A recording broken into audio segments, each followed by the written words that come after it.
Welcome everybody to the August 11th meeting of the New Bern Board of Aldermen. Tonight the prayer will be given by Alderman Johnny Ray Kinsey. Good afternoon, everyone. Ms. Sampson, would you please come to the podium and lead us in prayer?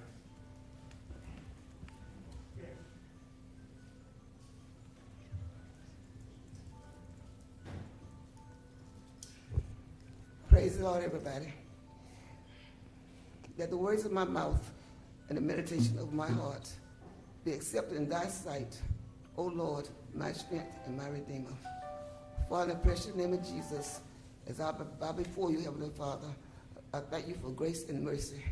Heavenly Father, we thank you, Heavenly Father, for waking up this morning in time and not into eternity. Heavenly Father, we come before you, Heavenly Father, begging for forgiveness if we have done anything to wound our sisters and brothers, Heavenly Father. Heavenly Father, I ask you, Heavenly Father, continue to bless this country, the city, the town, and the nation, Heavenly Father. Oh God, touch us right now from the crown of our heads to the sole of our feet, Heavenly Father. Realizing, Heavenly Father, that we must be in love with our sisters and brothers before we love anyone, God. Oh God, just touch us right now, Heavenly Father. Heavenly Father, let us do what is pleasing in thy sight, Heavenly Father. Oh God, we ask a blessing upon this meeting this afternoon, Heavenly Father. Touch everybody in the name of Jesus, Heavenly Father. And that whatever they do, Heavenly Father, let it be done decently in order, Heavenly Father. Heavenly Father, let us be mindful, Heavenly Father, of you. Heavenly Father, we thank you in the name of the Father, the Son, and the Holy Ghost. Praise the Lord. Amen. Amen. Amen. Please join me in the Pledge of Allegiance to the flag of our country. I pledge allegiance to the flag of the United States of America and to the republic for which it stands, one nation, under God, indivisible, with liberty and justice for all. Madam Clerk, would you call the roll? Alderman Bingle, here. Alderwoman Harris. Present. Alderman Astor. Here. Mayor Outlaw. Here. Alderman Kinsey. Here. Alderman Best. Present. Alderman Odom. Here. Hey, before we get going, I would like to make a couple comments. If you are here on behalf of the noise ordinance that's going to be discussed tonight, if you want to make any comments, you need to fill out a form under petitions of citizens, and we will get you one to right up here at front, because there's not going to be a public hearing about that item.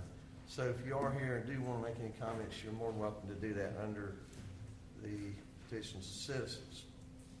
On the short-term rentals, that will be under public hearing, and you can talk about that under the public hearing. So if you're here to make any comments about that, wait until the public hearing, and please don't do it during the petition of citizens. So at this time, we have a consent agenda. Mr. Mayor, I make a motion that we approve the consent agenda. Second. Motion and second. Is there discussion? Seeing none, all in favor of the motion say aye. Aye. All opposed, same. Motion carries. Let's go to item number 6. Excuse me, this is petition of citizens. You did have some. Nikki, would you like to come on up? We have a petition. Nikki? Yeah. Yeah. Oh, okay, you're here about the short-term rentals. Thank you so much. We'll get you when that happens. Barbara Sampson?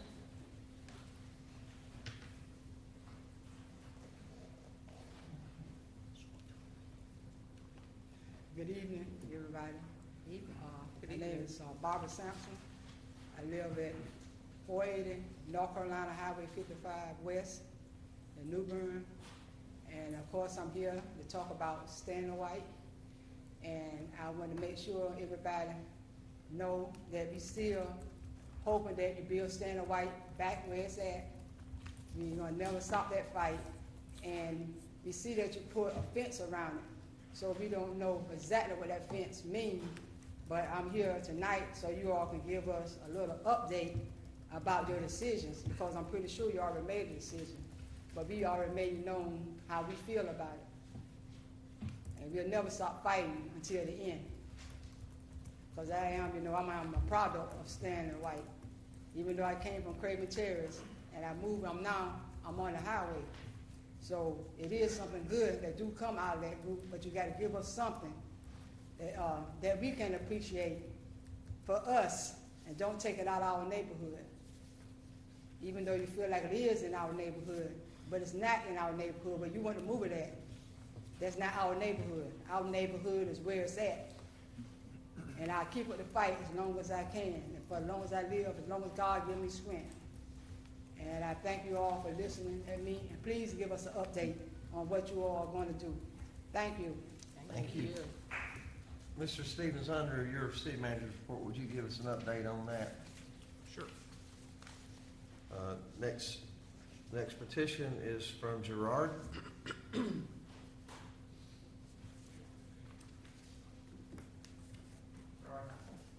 Yeah, if you would give us your name and address for the Yes. record, thank you. My name is Gerard Mackel. I'm a citizen of New Bern, and I'm here to speak on, actually against the acquisition of the MRAP vehicle. I think the acquisition cost that's been quoted is probably optimistic. It's going to be substantial. I think the cost of operating and maintenance of the vehicle is also going to be substantial. And even more than the cost, I think it's sending a terribly wrong message. I think the department has done a wonderful job of working with this community. I take great pride in being a volunteer. Well, I was a volunteer with the department until just now. I'm not sure now. But I think the department has done a wonderful job of working with the community, and I think the acquisition of this vehicle sends a really terribly wrong message. So, briefly, exorbitant cost, marginal use, and a terribly wrong message. Please don't. Okay, sir, thank you.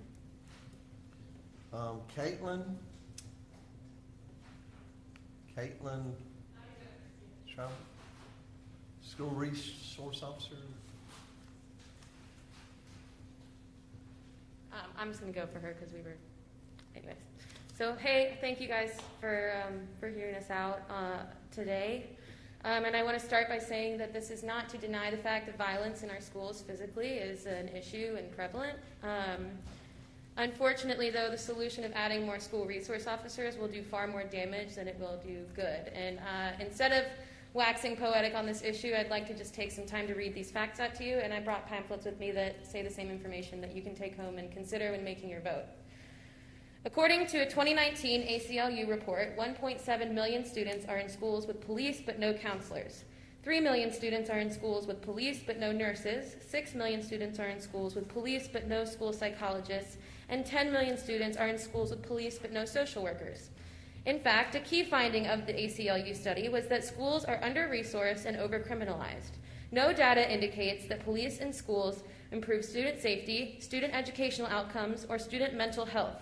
For example, a recent evaluation of the impact of North Carolina's state grant program for school-based police officers, called School Resource Officers, concluded that middle schools that use the state grants to hire and train SROs did not report reductions in serious incidents like assaults, homicide, bomb threats, possession and use of alcohol and drugs, or the possession of weapons. In fact, there is some evidence that suggests that the SRO presence actually harms youth. Students with disabilities are disproportionately arrested and physically harmed by school police as well. Overall, students with disabilities were nearly 3 times more likely to be arrested than students without disabilities, and the risk is multiplied at schools with police.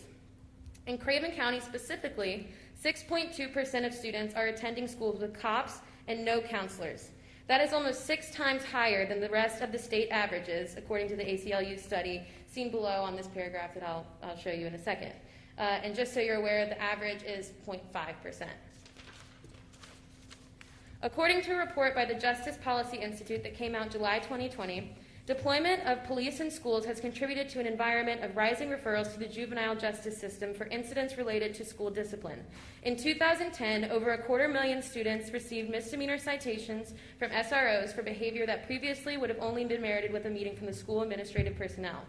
In some cases, these citations could lead to being charged with a Class C misdemeanor and trigger criminal and financial consequences. This issue of escalating minor infractions to criminal justice matters has been recognized as a risk of SROs in schools by the U.S. Department of Justice. In fact, 1 week ago, the Fayetteville City Council voted down a proposal to fund SRO positions in their local middle school. Council members felt it was important to invest resources in positions with backgrounds in social work or counseling. As I'm sure you are aware, Craven County Schools provides SROs at 3 of the high schools and 5 of the middle schools.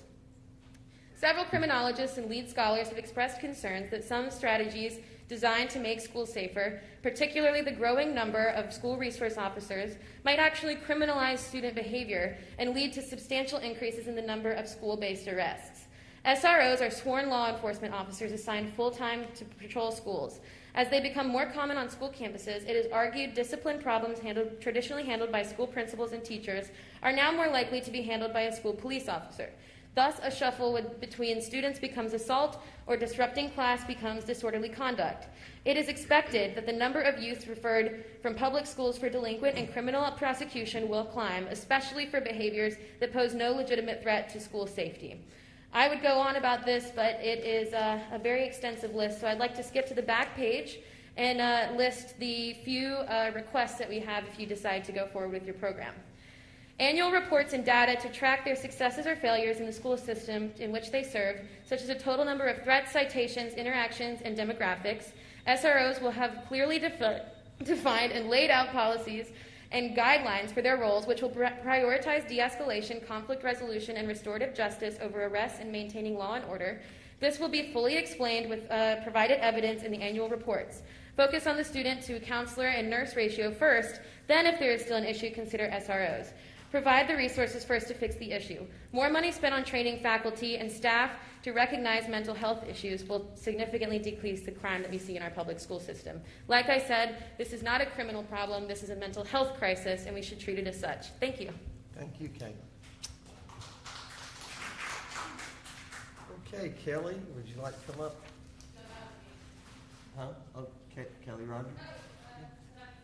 Okay, well, I mean, you can only do it one time. I mean, if there's, That's what it was. huh? She's saying that that's what it was. Yeah, She okay. spoke on behalf of the other Okay, that's cool. person. Yeah, I we believe. decided to switch, we had the same thing. Thank Sorry. you. Edwin?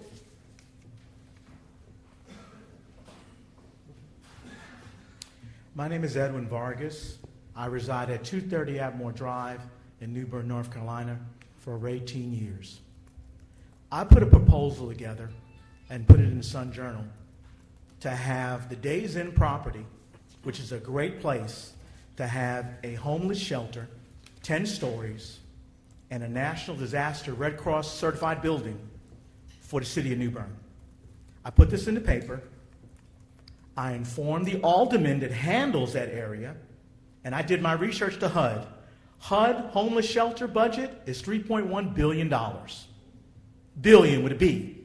And they will put a building there if Mr. Ruggieri puts a grant together to do it.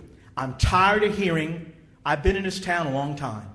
I know I've been in my home now 18 years, and my son, who turned 9 this year, because of Hurricane Irene, I pushed the issue for stormwater management, and it happened.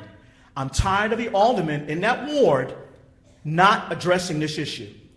Stanley White has been a big balloon blow to that area, and I want to make sure that a building, if a hurricane ever comes, a 10-story building with 10 apartments, 10 rooms on each floor, spaciously done with a bathroom, toilet. The bottom level will have a cafeteria to feed the homeless. There's 100,000 people in Craven County, not 30,000, okay? Aldermen in that ward, do your homework. And don't come to me on an email saying, oh, it cannot be done. It can be done, okay?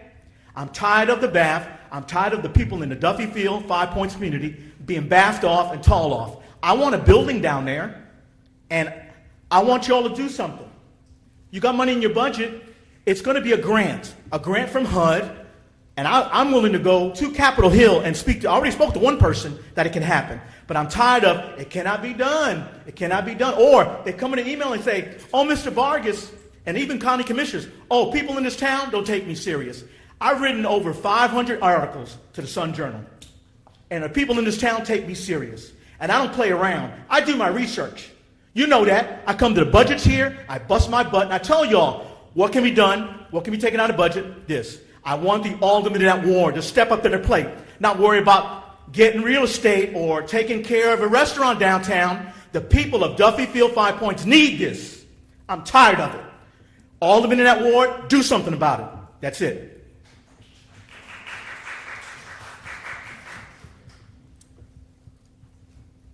Jen, did you what was my note about, yeah, come on up, you can do.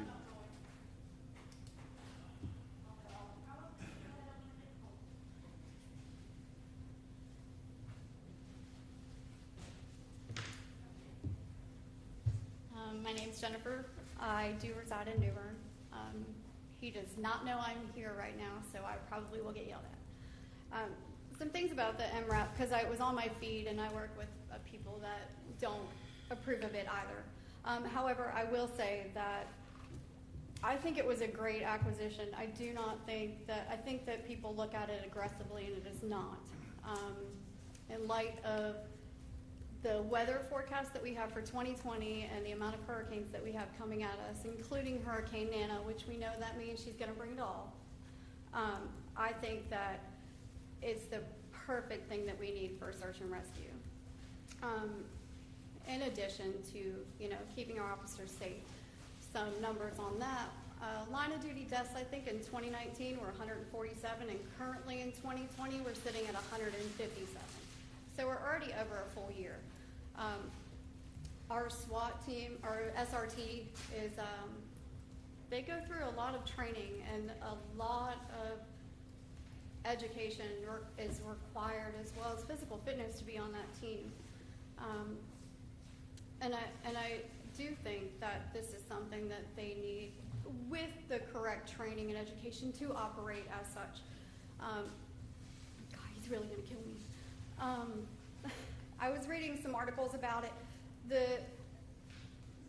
The vehicle was donated by the military. It didn't cost the city currently any money other than to acquire some transportation to pick it up. It is rather large. It does require that. Painting it was a requirement by the Department of Defense when it, as it is. So that will cost some money. But based on relationships that we have, and by we I mean the New Bern Police Department has with the city, I do think that this is something that is cost effective and something that will allow us to possibly save people. I mean, we've all went through Florence and we all saw what that did, and the thought that this could have helped and rescued more people in a more timely manner, I think is great. Something I had pulled up was an article that was Jesus Christ. Sorry, public speaking is not my thing. Hurricane Harvey in 2017, 50 inches of water over South Texas. Alvin had one of these, and they were able to rescue over 10,000 people in Harris County by reaching into areas that they normally wouldn't be able to go into. And that area, just so you know, is quaint historic depot with 12 grassy city parks, Red Brick Community College, grid work of tree-lined streets, the city of 26,000. I don't know about you, but I think that sounds pretty similar to what we have here in downtown New Bern. And I do think that, I think that it's something that we need. And after watching the Union Point flood again during this past storm this past weekend, I can only imagine what this potential hurricane season could have. I know you guys have a lot on your plate in regards to that, and I wish you the best luck. I just wanted to make sure I had to say. I know it's always the bad stuff, and I wanted to provide some good. So thank you. Thank you. Thank you, Jennifer. Our last petition is Lily. I think you wanted to talk about short-term rentals, and we're going to have a public hearing, and you can do that then. Would that be okay? Yes. Okay, so this time, Alderman Best, did you have Yes. something you wanted to do? Mayor, I want to make a change within the agenda to have some information provided to our citizens in reference to stormwater, drainage, flooding, and the different projects within the Duffyfield community, which will be given by our Public Works Director, Mr. Matt Montaigne, and possibly the City Manager, if that could follow right after the consent agenda, or, Okay, we've already done the consent agenda, so if you want to. I mean, petition of citizens, so the citizens Okay. are here, maybe they'll stay around so that they can hear Well, this yeah, make information. that's in the form of a motion. Yes. And do we have a second to the Second. motion? We have a second. Any discussion? Seeing none, all in favor of that motion, say aye. Aye. All opposed, same. Okay. So go ahead, Alderman Best, and how would you like to do that? I just would like for the Public Works Director, Mr. Matt Montaigne, to come forth and share that information with our citizens. A lot of citizens have reached out to me concerned about the flooding, of course, because we're in hurricane season, and hopefully, I don't know if the city manager has something that he would like to input as well. Good evening, Alderman, Mayor. At the request of Alderman Best, the Public Works Department has put together a short PowerPoint presentation to update the board on projects that have been completed by the department over the past fiscal year, projects that are being completed this current fiscal year, and then also a update on the $32 million project that is being funded through FEMA. George Childs is a staff engineer within our department. He kind of oversees the day-to-day operations of the Stormwater Division. So George is actually going to do the presentation tonight. And then George, myself, Avery, and a representative from Draper Aiden Associates are here tonight if there are any additional questions. George?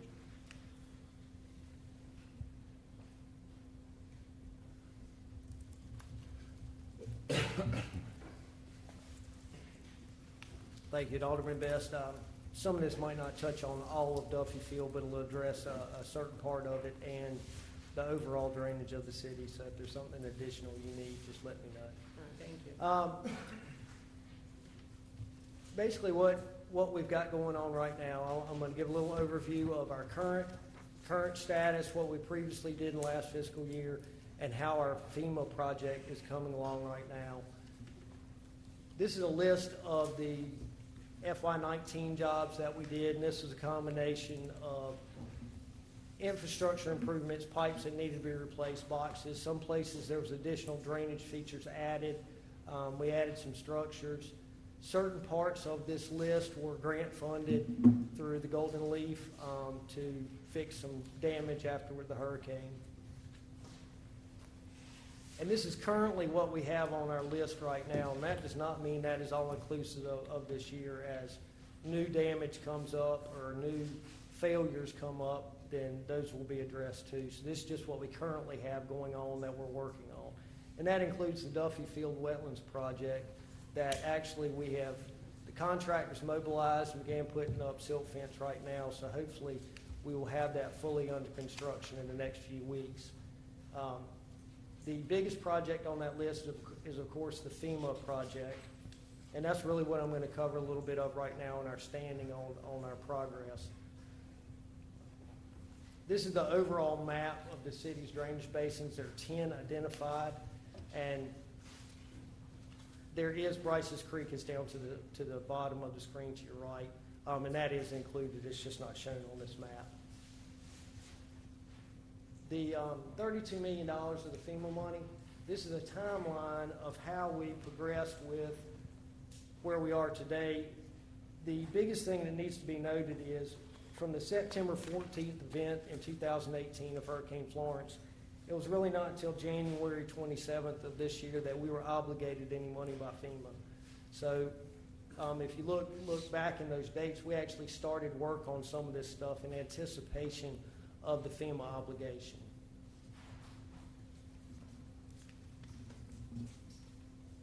And now I'm going to talk about Cat A and Cat D work, and I'll start with the Cat A work.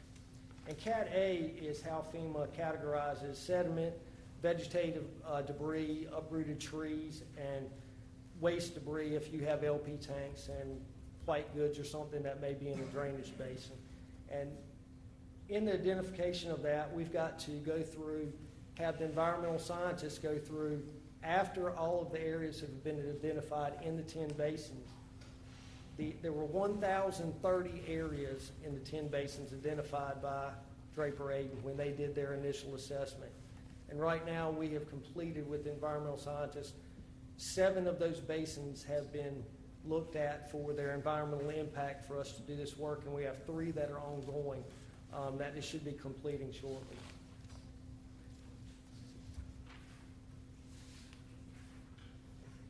And that's a list of what we've got completed and ongoing right now. And I'll just summarize where we are with this. What we decided to do was push Quarry 1 and Quarry 2 first. Those had the least amount of jurisdictional area, which means the least area that would need certain permitting. And we're at a point where we've actually got the erosion sedimentation control permit for that, and we're looking to start advertising that bid in the next few weeks, with it bid openings being middle part of next month. And within those two areas, there are 253 locations that will be addressed for the Cat A work, and that's the sediment and the trees, mainly in those areas.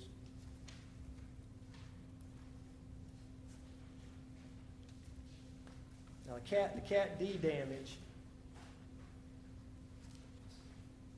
the engineers went through the 60 miles, and that means they physically walked these 60 miles of drains, and they identified 478 areas where we have actual structural damage. And when I say structural damage, that's head walls, retaining walls, pipes, and bank erosion or bank destabilization that needs to be addressed in those 60 miles of drains.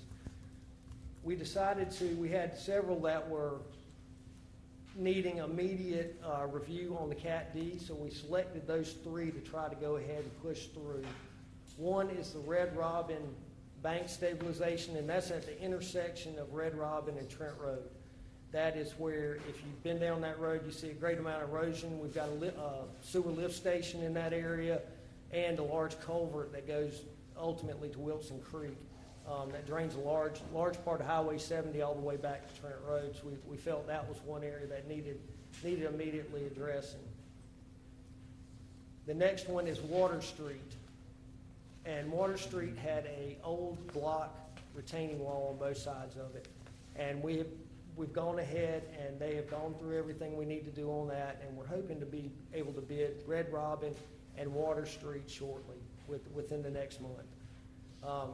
And those 2 were the easier of the 3. Now, the last one of the Cat D projects that we're currently working in the design phase is the Trent Village retaining wall. And this is a 7-foot high wooden retaining wall that is directly adjacent to 3 homes.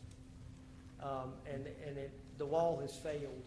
So this is going to take, it's taken a lot more design work because the wall's so high. The foundation is in the bottom of the ditch, or will need to be. And it's going to be in an area that's going to carry with it additional permitting requirements, because it's going to fall under the jurisdiction we anticipate of several different state and federal agencies.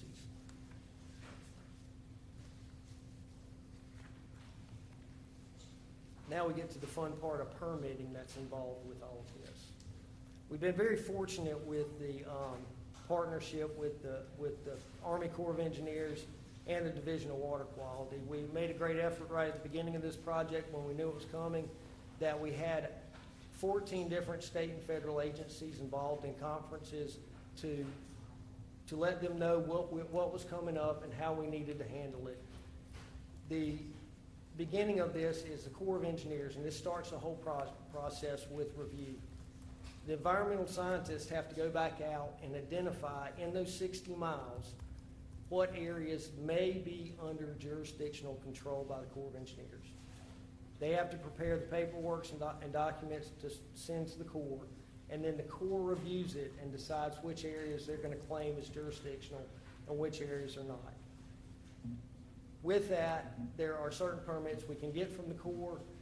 Fortunately, much of the work upstream they're going to allow us to do under general maintenance, which does not require a permit. As you get closer to the outfalls, meaning as the closer you get to the rivers, you're going to get into areas where they are going to have more control and is going to require permitting. We're hoping to be able to get most of these permits through under nationwide permits, which have just a 45-day review period. What we want to avoid are individual permits, which can be very lengthy and costly, and we're not sure of the outcome totally of what we would propose. So we're trying to do this design-wise in a way that we're going to try to avoid the bigger permits. Now we get to the North Carolina Department of Environmental Quality. There are several permits that fall under their jurisdiction that we have to go through if we're near. The buffer authorization is affected by the Neuse River buffer rules, so as you get closer to a ditch, you may be in that buffer. Typically, erosion and sedimentation, that's for anything over 1 acre. They have, on each area, they have decided to, at least on the first two, they've decided to group it as one project and allow us to get one permit under that project. And we've already gotten Quarry 1 and Quarry 2, the erosion and sedimentation control. And that's just typically a 30-day review. Isolated wetland permits, that comes into where the state's jurisdiction over wetlands, and then stormwater permits. And these usually go along with, we'll end up, we're not adding any new impervious surface, so these would just be general permits, but they're tied into any other erosion sedimentation control permit. CAMA major permits.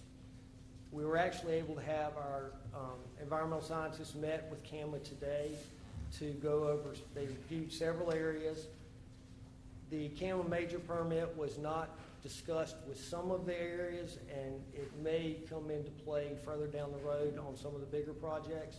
So right now, that what we're being told is some of the smaller things we can do in their general CAMA permit, and which does not take the 150 days as noted on this slide.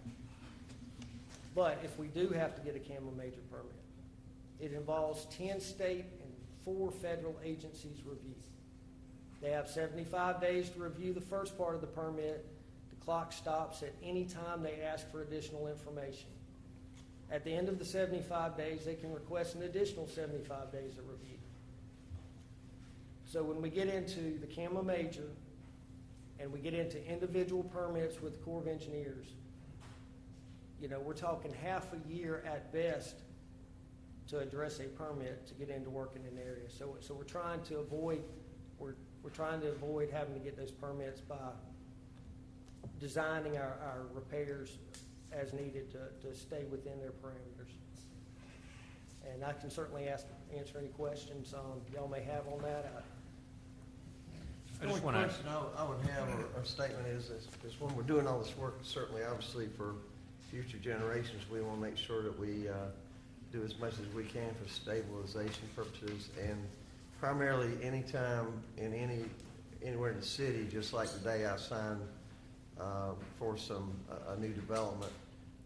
We always get with the alderman for that ward and discuss those items, because I noticed on some of the things earlier that you were discussing, some of those developments are not that old, and we have a lot of areas of town that everywhere in Newbern needs attention. But I think we just want to make sure for future reference that we're incorporating into the design those items that will structurally last the longest period of time. So again, on behalf of the board, I'm just asking that we make sure when we're approving these developments, when you're having your departmental review and all those other things, that we are looking at the right materials for future aldermen and mayors to have to work on. Now, and we've certainly been doing that, Mayor. Now, I think the best benefit that would come out of our department recently is that we have a full-time inspector now that is actively every day going to every subdivision that's being built. And that's making a big difference on, I think, the quality of work that we end up getting. And we know what's in the ground when they cover it up with asphalt. And that's really, I believe, going to be a benefit long-term. The FEMA work may not address specific internal subdivision drainage issues, but what it will allow for is, as we clean these main drainage basins out, it will allow for the water to get out of those subdivisions faster. And as y'all know, the last couple of weeks have shown us 4, 5, 6 inches of rain in 2 or 3 hours has become common. Do you have questions? Yes. Mr. Childs, when you mentioned in your presentation about the retaining wall over on Water Street. Street, Yes, ma'am. that will protect private property, Now, is that retaining wall gonna come all the way around to Hazel Avenue? Because I also have some citizens that live right there on that. I have not seen the final design of it, but when I do, I can let you know. Are you aware of that? Yeah, Alderman Best, this is a retaining wall on Water Street that runs from behind the hospital to Water Street. I wish I could remember the name of the lady who lives next door. We all know her. She works at Tryon Palace. This is Sharon Bryant's property. Right. From behind the hospital. There you go. She's ecstatic, I think, that we're doing this project. But so no, it's not a Hazel Avenue project. It's directly Water Street from the hospital to Water Street. Okay, so now, Hazel Avenue is a problem also, because I have Major Bundy that lives right there on that canal, and he's having erosion issues as well. So please have that. That is a part of the drainage project Okay. as far as the bank stabilization and erosion. Okay. But it's not part of the retaining wall because there was not a retaining wall there prior to the hurricane. Okay, so you're just replacing where Yes. the retaining? I Yes, got the you. erosion will be replaced, it'll be stabilized and all that, but not a retaining wall. Okay, and then I had another question here.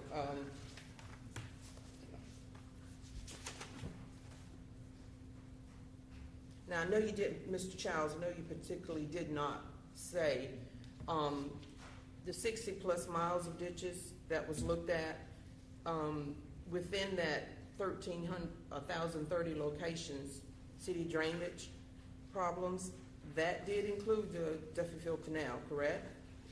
Yes, ma'am, definitely. All right. Yes. Just want to make sure, and I have one other question for you.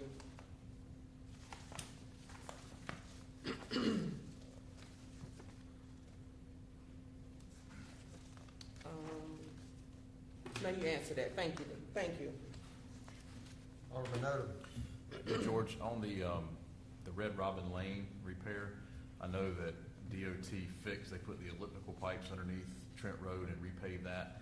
So I'm assuming this project is to repair the bank that's been eroded away, and then also when that repair is made, that will help prevent future issues there, because currently it's just continued to erode and the silt pile up in the ditch. Is that correct? Correct, and actually what they've got designed now from the preliminary designs, they've got certain sections where in the turn where you have the heaviest flow amount and the most erosion, there's actually a poured concrete footer in the bottom of that then extends up, and they've specified using granite instead of marl, which will be of a great benefit, and it's going to be laid over top of sediment fabric. So I think we're going to hopefully address the sediment that we're collecting, at least from the banks. Now, it won't totally address what's coming downstream, but I think we're going to resolve the issue there with some heavier walls that we hadn't had before.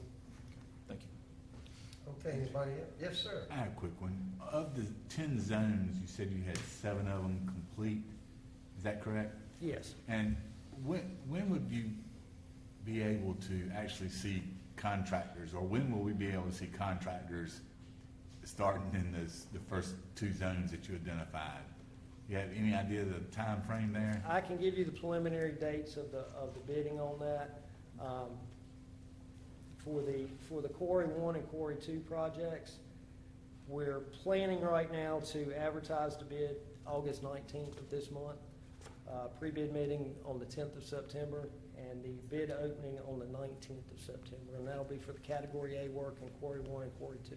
And that's for removing sediment? Yes, sediment, vegetative debris, fallen trees, and any waste goods that may have floated down in the drains. That's not the permanent repairs. One thing that I was going to add that I think I want to make sure that everybody clearly understands: $32 million worth of work will take a long time, and these guys have been, really working hard at this particular project, along with Mr. Meadows, who's representing Draper Aiden, who is our consultant in this particular project. But as Mr. Childs alluded to in some of the presentation, the permitting alone can be 6 months. So I want to make sure and maintain the expectation of the public as well as our Board of Aldermen that it's not as simple as mobilizing a bunch of excavators and backhoes and so forth and so on, setting them up over on the side of a ditch and digging it out. It's really a lot more if we're going to do it right, and we're going to do it the correct way, the engineered way, and ensure that we're going to receive funding, because keep in mind, this is not FEMA saying, hey, city of New Bern, here's $32 million, go do something with it. This is, we have to go spend that money, and FEMA has assured us at this point that they will reimburse it as long as we comply with their rules. Part of complying with those rules is ensuring that we meet all of the requirements of all of those different agencies and those categorical exclusions and everything else that may be involved in the FEMA process. So that is what these gentlemen are working on, along with the consultant, on a basin by basin by basin process. And as they said, there's 10 different basins. 7 of those we have now done the assessment and have completed those. 2 of them are ready to go to bid on the Category A work, but that's not the Category D work. The Category D work is the permanent work, which ultimately would come in afterwards, and they would go in and do the permanent work. So the same thing is going to apply with each of those basins as we continue to go through this. So this is a multi-year project, and I want to make sure that we set the expectations that it's not a set your excavator out and have a bunch of guys with shovels digging out a ditch. It's a lot more to that. So Mark, is it a multi-year 2 to 3 year project, or is it a multi-year 8 to 10 year project? I think you're probably more of a 2 to 5-ish. Yeah. Would you say, would that be reasonable, guys? I think And so. Danny, would you say that'd be reasonable? 2 to 5. Just- Actually, I wouldn't even say 2 to 5. I would say now to 5, because they're getting ready to submit the bid coming up this month for the initial Cat A work for Quarry 1 and Quarry 2. Who's responsible for permitting, the contractor or the city? I mean, ultimately, our name's the ones that permit. I understand, but who's going to obtain the approvals permit? come back to, like the sediment and erosion control permit is submitted on our behalf by the consultant. But it's ultimately our names that's on the sediment and erosion control permit for our approval to go in and do the work. And we have to hire monitors for Cat A work? Yes. Just like we would Mayor? with the project. Yes, ma'am. Alderman Harris. I just wanted to follow up with what Alderman Best was saying with Matt. I just want to make sure with all of this that Pembroke is still important in handling all of the issues that they have with flooding as well, because I didn't hear anything about Pembroke. I heard Duffyfield. This is, Pembroke would be included. This is a citywide project. This is 60 miles of ditches.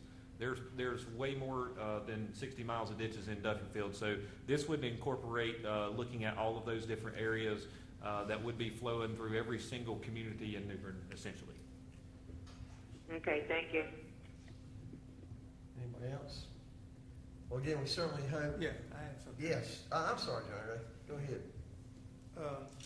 The permitting, the ones that we're doing without permits, how many of those projects are being done, and how many of the projects that we have to have permits to do? Do you have a list of how many? We're not at the point where we have gone to the court to ask for every individual site yet, and that's, we're working through these sites, and we pushed Quarry 1 and Quarry 2. We've got 2 of the 3 Cat D projects, the Water Street and the Red Robin, have gone through that evaluation. So And that's going to happen for every one of those over 1,000 sites for Cat A work. So those are the ones that you have to have a permit for. Now, those are the ones that we have gone through the permitting process for. There'll be certain areas, and there's certain areas in Quarry 1 and 2 where we do not need permits, but there'll be certain areas that we do. So my question is, how many have you done without the permits, is what I'm asking. I'm not sure at this time I can give you that number, because that's not Okay. been established yet. Okay. And how many are we looking at that we're gonna have permits for? I mean, you mentioned Water Street was one of them, correct? Yeah, Mr. Kinsey, let me see if I can answer it this way here. At the end of the day, what we've got is we've got 10 drainage basins that will have 10 Category A projects. Each basin will also have a Category D project. So that's 10 Category A projects, 10 Category D projects, and then we've got 3 specialized projects being Water Street, Red Robin Lane, and Trent Village. So the minimum, we've got 23 projects. All of those projects will need some sort of permit, whether it's erosion control, CAMA, or any other permit that's required. To date, we have 2 of those projects for Cat A and 2 of the individual projects for Cat D that have already gone through the process and got the permits it's need or doesn't need certain permits. The rest of the projects still need to go through the process. So I'd say if you look at it that way, 23 projects and 4 have gone through the process completely. I'm just trying to get an understanding where if someone would ask the question that I just asked, I would be able to answer them Sure. accurately to say, well, we're working on 4 that we have permits for, we have 6 that we didn't have to actually have permits to do. Yeah. And I guess that would do to the area, how low the area is, and I guess how. That's correct. And to be honest with you, we are working on all 23. I understand. Just 4 of them are completed at this time. And, Matt, why don't you explain the difference between Cat A and Cat D work? Cat A is vegetative work, sediment removal, fallen trees, debris that's in the ditches. Category D work is permanent work. Head walls, retaining walls, storm drain pipe, eroded banks. That's the difference in the 2 projects. So Water Street is one of those streets that has a wall. That's correct. I'm just trying to help the Yes, sir. people that's listening to have And an understanding of what's actually being said. You know, that help them out as well. Yeah, that's got a retaining wall, so that's a Category D project. All of these locations are going to be on a case-by-case basis. It's very difficult just to say overall what's going to happen because some particular locations, Mr. Kinsey, may have Category 8A removal, sediment and tree. That may be a fallen limbs and trees. That's all sediment and trees that would need to be removed under Category A. However, when you do that, there may be some Category D related work that may be associated with the removal of that debris and everything else that was going on there. Let's say it was a tree that fell, that was on the bank, that uprooted the bank. Well, the tree would be Category A, but the removal of the root ball and the destruction and erosion of the bank would be basically a Category D work. So therefore, you've got to permit both of those. Some of them will be easy. Individual A, we've got this many linear feet of ditch line that requires us to muck out 2 feet of sediment for 300 feet or whatever it may be. That's simple stuff, but some of these get a little more complicated, and that's the reason why the engineers walked all 60 miles by foot every single step along the way and identified all of these areas where permanent works and Category A debris removal related works are required. So that's the difference between the 2. Category A is a lot more simple. It's about getting in there, get the debris out, get the sediment out, having a monitor that watches that work. Permanent work sometimes requires a little bit more design. It requires engineering related design for it. It requires structural design potentially if it's related to head walls or retaining walls or so forth and so on. So there's a little bit more work sometimes that comes along with the Category D work. Hence the reason why the projects that they have right now are Category A related works on Quarry 1 and Quarry 2, and then subsequently behind that will be the Cat D works that will come in. And that's what I'm trying to do, get you guys to elaborate to us as well as to the public to have a great understanding of the process that we're going through to get there. That's it. Thank you so very much. You can only imagine the time and the labor that's involved in mucking a ditch. I mean, somebody has to get in some of these ditches by hand, clean them out, somehow or another get the dirt and stuff back out in, on the road somewhere. And then it's my understanding, if I can remember correctly, that dirt has to be dried, correct? It has to be put in a machine and dried and then properly disposed of. So, it's going to take a long, long time to do the Cat A work. The Cat D work is probably can be done pretty quick. Go out and build walls and stuff like that. But that Cat A work is going to take years. Yeah, the Cat A work, you will probably recall us right after a storm, when we're dealing with all the vegetative debris that's sitting on the side of the road, we always talk about cradle to grave. So the cradle being when we collect it, where it came from, to where we dispose of it and get rid of it. It may be at a landfill, it may be at a mulching yard where we ultimately sell it for wood energy or whatever it may be. So we have to track that entire thing, and we have to make sure that we're staying in compliance with all regulations that FEMA requires, dewatering of the soils, making sure it's not, contaminated, and then disposing of it correctly if it is or isn't contaminated. So we make sure and follow all of those different protocols. Same thing will go with Stanley White Recreation Center when we talk about that. Stanley White Recreation Center, when we look at the demolition of that, we have to make sure and follow that thing from the point to where the contractor started the demolition work to the point where it was disposed of. So every single bit of it we have to track and make sure that we're in compliance. And whenever we do that, we have to submit that paperwork to FEMA. FEMA says, okay, yeah, you did that part of it right, so we're going to let that go. Well, thank you, gentlemen, Mark, Matt, and Mr. Childs, for putting this information together and presenting it to our citizens so that they can have an update on where we stand at certain projects and what's going on and what's future to come. So thank you, gentlemen, for all the hard work. Appreciate you. Anybody else before we get on? Let's go to item number 6.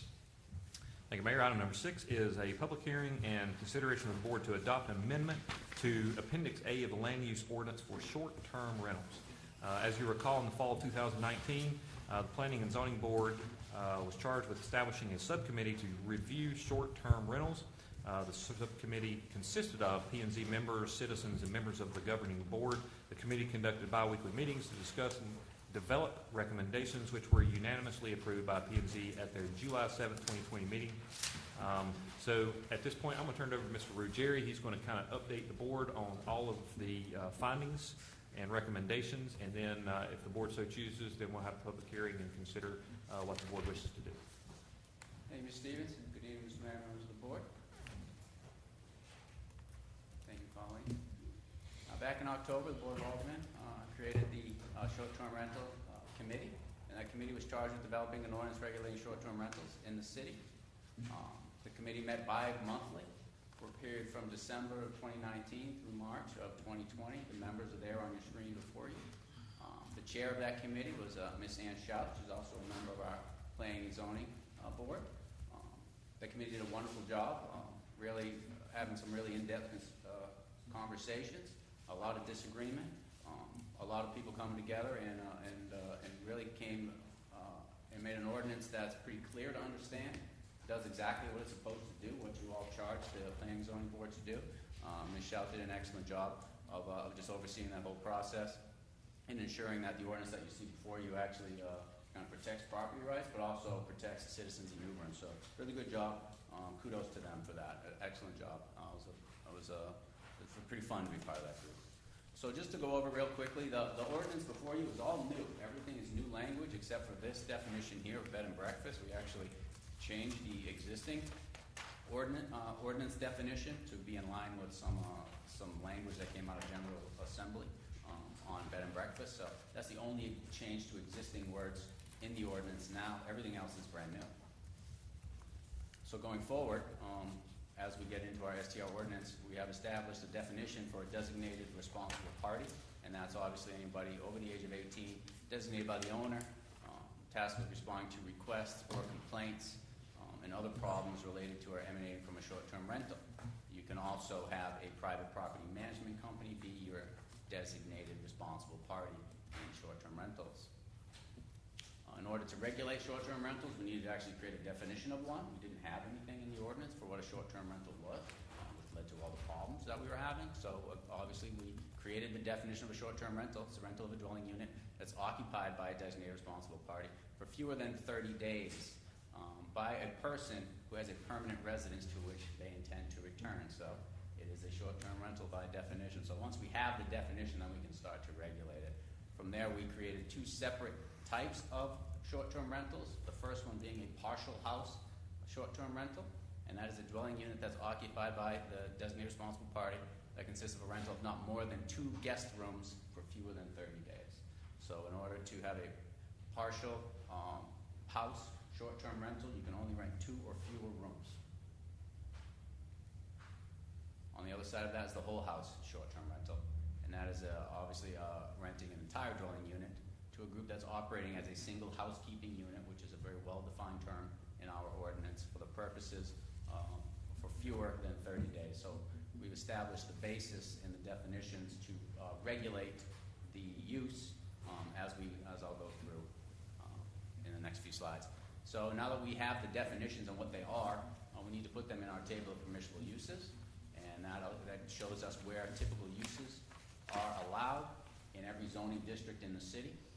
You will see that both that both partial house and whole house is allowed by right in all our zoning districts, except for the industrial districts where it is a special use permit.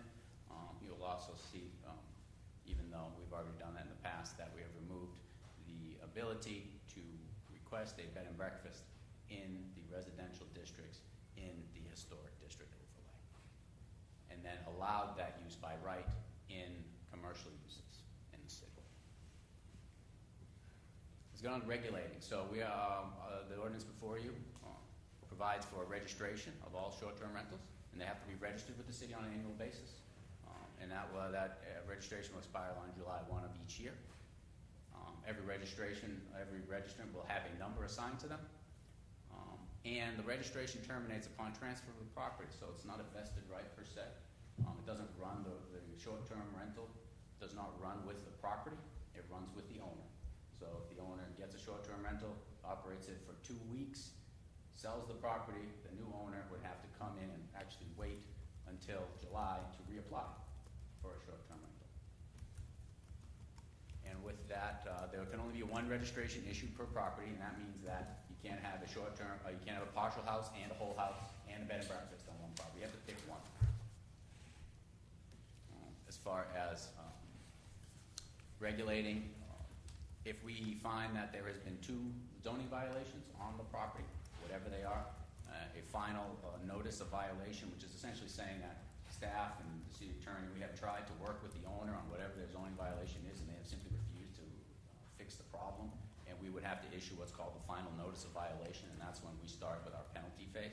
If we get to that point 2 separate times within a 365-day rolling period, then that registrant short-term rental would, their registration would be revoked, and they would not be allowed to reapply for 3 years. Can I ask a question? Sure. So in that case, if they sold the house, a month later, then that person could apply. It would only, that violation only goes with the owner, not the property? Probably so, yeah. Okay, just That want makes to be sense. clear on Makes that. sense, correct. It's not something we put in the ordinance, though. Good question. Should we? Let me think about it. Okay. Onto Anybody- parking. Anybody else before the No, no. public hearing? A few more. It's got a few more things. Yeah, go ahead. So we've established different parking standards for partial house and whole house rentals. It'll be a kind of self-regulating use through the parking. So there are 2 spaces for a partial house. 2 spaces are required plus 1 off-street space per room rented. So if you rent 1 room per your registration, you would have to provide 1 off-street space. If you rent 2, you would have to provide 2 off-street spaces.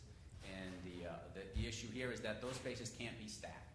So you need to provide, in a partial house, short-term rental, you would have to provide 2 off-street parking spaces that each person could use freely. So you couldn't provide 2 stacked where one person would be blocked in by another. So you have 2 freely mobile spaces for those to use in order to have a partial house. And that's because the ordinance itself requires 2 off-street spaces for every detached single-family residential home. So this is an additional requirement for dedicated parking for partial house rentals. Leads us into whole house rentals. If every typical whole house in the city would be required 2 off-street parking spaces. If you're going to do the rental, you need to provide 3 off-street parking spaces for your short-term rental for a whole house. But those can be stacked. The idea here is that these are families. Essentially, these are family units that are renting a space, so they are treated essentially like a normal occupied homeowner. But they are required to have 3 spaces and not 2.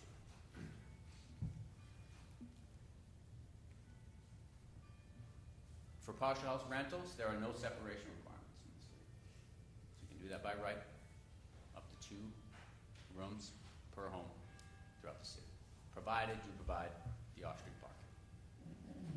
Whole house rentals have a 250 feet separation requirement. That is from any other whole house rental or any other property permitted bed and breakfast. And that is measured from parcel line to parcel line, not building to building or anything like that. So it's an easy measurement, 250 feet.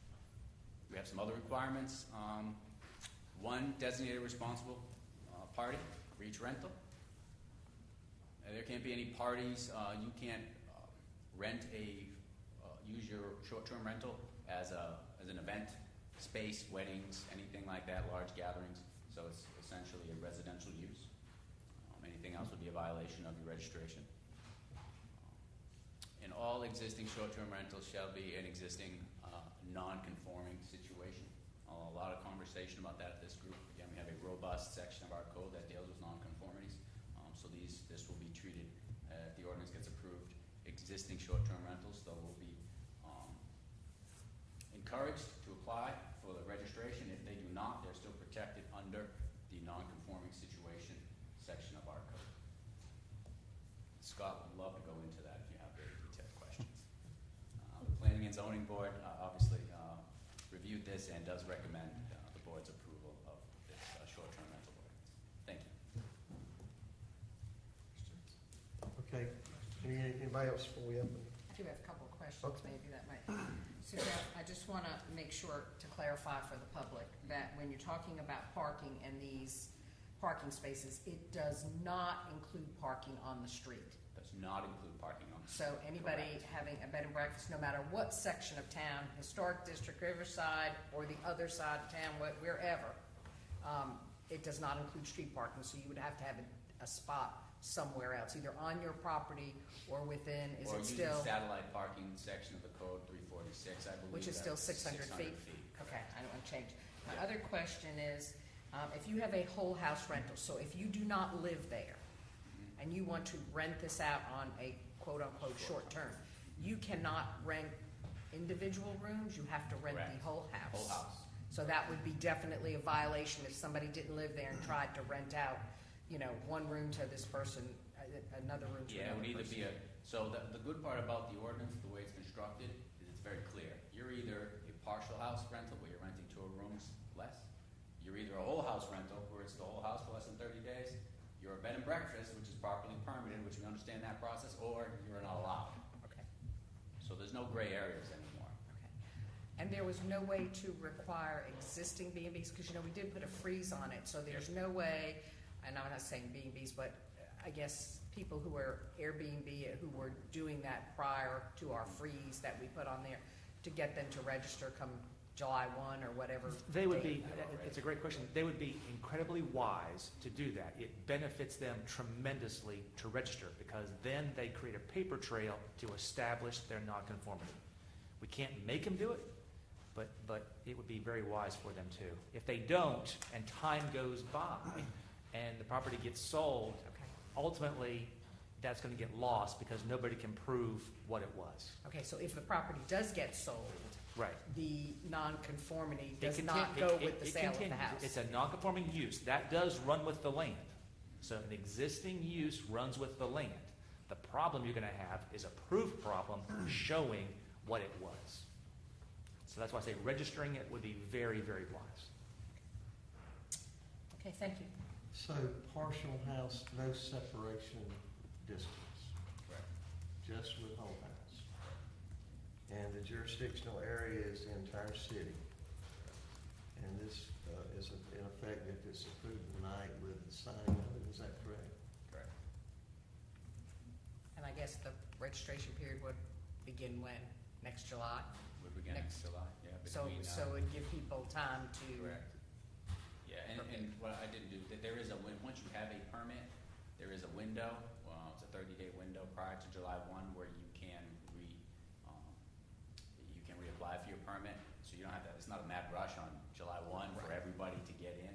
You have 30 days once you have a permit to do so, to reapply for your permit. But it would go into effect immediately, so we would start that process. so I have one more question, probably not gonna make some people happy. So anybody that is operating an Airbnb or doing that currently is in violation right now, because we did not allow them anywhere else in the city, correct? What, Airbnbs? Well, Airbnbs are, short-term Well, rentals. Airbnbs are either properly permitted, right, through a special use permit, or if anything else beyond renting out a single room would be a violation at this point. Correct, so therefore then, Whole house are fine. Whole house. but they could come into compliance by registering now if Correct, this yes, passed. and that's Okay. what- that's Just want to what make Scott sure was that getting doesn't at, outlaw that. Yeah, and I'll get with staff too. We would be wise to establish this registration process sooner rather than later. So we may have a first year different system to get it going, because now that it's going to be fresh, if you guys do this tonight, it'll go live tomorrow, and we ought to have a process so that we can start tracking this and get folks used to how it works. That's all, man, thank you. Okay, yep. At this time, I'm going to open the public hearing. If anybody would like to come forward, ask questions, make comments, you're welcome to do it. Just give us your name and address for the record at the podium.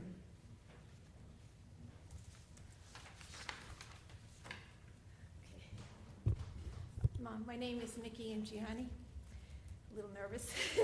I live at 210 New Street. 25 years ago this month, my husband and I bought the property at 210 New Street. It came with a dependency. And my point being up here today is that that is a category that's not even considered. The dependency, if you look on the GIS map, my dependency, which has its own address because the city gave it to it, it's not even listed in the GIS map. It's on my property. I pay taxes for one piece of one property. So it's not a separate house. I can never sell it separately. It looks like a house because it has an address on it, but it is considered a dependency. I spoke with two people who were on the committee who set this whole thing up, and I asked them to please consider dependencies as a separate category because it is. There are many dependencies in the historic district. They are pieces of property that have more than one building on them. That's what a dependency is. As far as parking goes, my property at 210 New Street does not consist of a driveway. It does not consist of a garage. My only parking is in the street. And I pay $5,000 taxes to park in the street. And now, with the rules, you're saying that if I rent out my dependency, which I do, that I now have to find a place for them to park, plus a place for me that is not on the street? I don't understand how that's supposed to happen, because that is where we park, is on the street. There is no place to park. This is not a subdivision. This is a city. That's what happens in a city. People park. Nelson McDaniel is my neighbor. He parks in the street. He does not have a garage. He does not have a driveway. So I think some things were missing when you put this together, thinking about a subdivision as opposed to a downtown residence. It's a little bit different. I just feel that I know that it says we're supposed to be grandfathered in. I don't know what that Article 8 means. Maybe you can explain that later on, but it says that we have to follow the provisions of Article 8. I have been using my dependency as a rental for the almost 20 years since we moved out of it after fixing our house. I have never had a problem. My neighbors have never had a problem. The people who have rented usually only had one car, and it was always parked in the street. Was never an issue because Linden Street is a very short street. No one else parks on there except the people who live there, and most of them have their own driveway except for Nelson and me. We really don't have an issue. The 250 feet, that's an issue also, because my next door neighbor, right next door, we share the wall, now has a special use permit for a B&B, and that would mean that I could not even rent out my unit, which I've been doing for much longer than they've even owned the house. So I think there are some things that need to be clarified. There need to be some things that have to be looked at separately and in a special case situation. I really feel that I don't believe I should have to every year apply for this property that's on my property that I'm paying so much taxes on that every year I have to apply for a permit to rent it. I can't live there. I can't sell it. What can I do with it? So I don't believe that I need to have a permit to rent out my place. Anyway, I would like you to consider the 250 feet, because in downtown New Bern, 250 feet could be blocks long. I mean, that when we do HPC, it's 100 feet when we're looking at it, and that's many houses in the 100 feet. So I think 250 feet is, I don't know where that number came from, but it doesn't seem to be relevant for a downtown area. Thank you for listening, and I hope you can consider this. Thank you. I have a question for you, Nikki, just really quickly. Your dependency, do you rent it out on a long-term basis or by the night? Not by the, well, sometimes by the night. Right now, I have someone there for 3 months. Okay, It but it's depends. not a year at a time. Right, and earlier Sorry. on, before we had this whole issue with people complaining about things because people didn't like people parking in the street, people who were my neighbors would ask me to have their family stay there on the holidays. It's a place for people in the neighborhood to have overspill guests. So it never was an issue. It's never been an issue. I've been doing it for 20 years, and I know other neighbors who are also doing it. So this is, to me, became an issue for something that really was, shouldn't have been, for parking places. Thank you. Nikki, do you have a separate meter? Excuse Is me? it Oh, yes, metered I have a separately? separate, when we moved in, that house had no address. After we lived there a year, the city gave it an address, and we have a separate meter, electric meter, a separate water, everything. So I pay 2 bills every single month, whether there's anybody living in there or not. Thank you. So how do we Do you want Scott to address that? address Yes, that? ma'am. Let me be real clear and real simple. If you currently have an Airbnb or a dependency, you're a big winner tonight. You are good, okay? You're Because perfectly you're fine. grandfathered. You always have been, because you're grandfathered, Okay. right? Grandfathered means you would be an existing, non-conforming use, right? So if you change the law tonight and create this new rule, people who are in violation of the new rule get to continue the same behavior, the same uses on the same properties, okay? However, just like the property out on Oaks Road, that commercial store, if you discontinue your use for a period that exceeds 6 months, you lose that special status. So as long as you are operating like you've always been operating, you can do that to the end of the world. All future property owners can still do that to the end of the world unless you stop for a period of 6 months. Okay? The 250 feet will only hurt people who want new registrations. Again, if you currently have one, you're a winner. You get to keep it. If there are 5 or 10 in a row with no separation, you win. However, the next person has to be 250 feet from those existing uses. Okay? If you don't have parking currently and you have a grandfathered property, you don't need to acquire parking. You are good, you're a winner. Okay? Okay, anybody else want to come up and make any comments? Mike, let's get,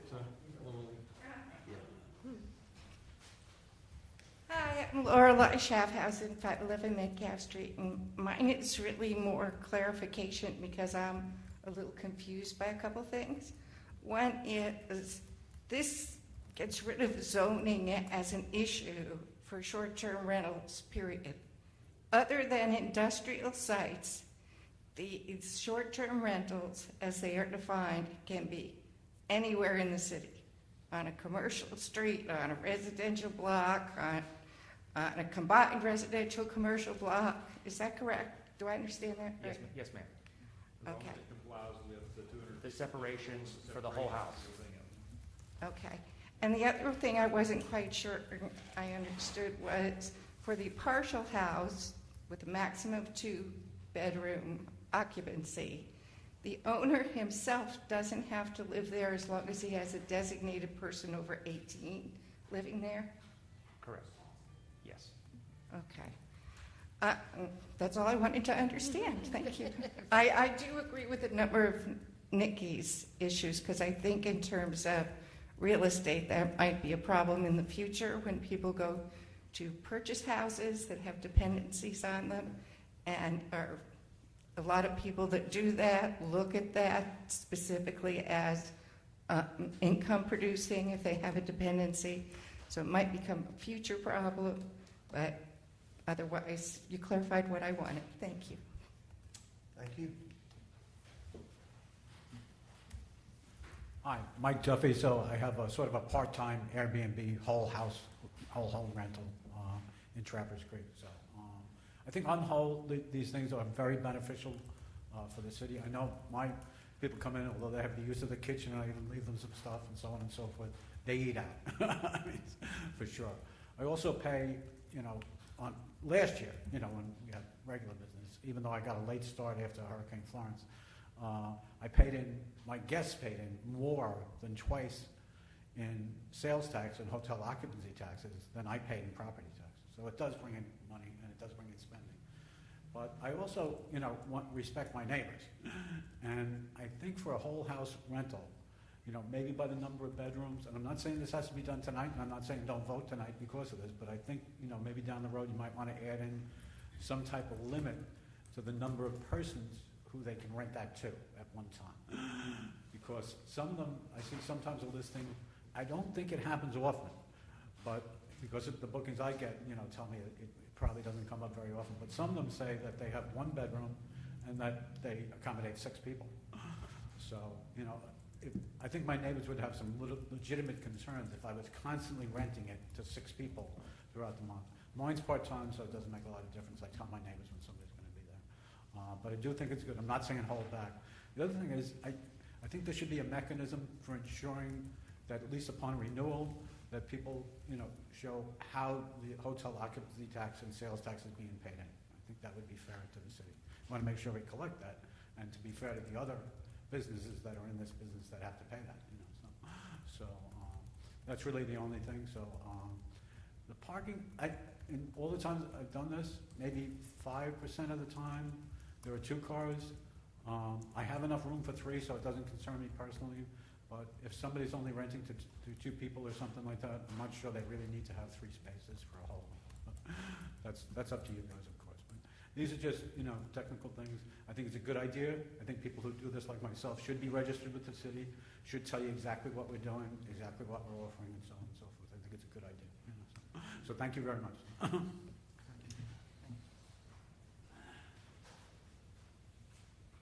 Scott, while we're waiting for the gentleman to come up, can I ask you a quick question? Yes, sir. Are these people are they required to be insured or carry insurance? No, There's no requirement for that? No, sir. They're liable under their own. Yeah. James Woods, 1903 Country Club Road. I have a question for Scott, or maybe a clarification.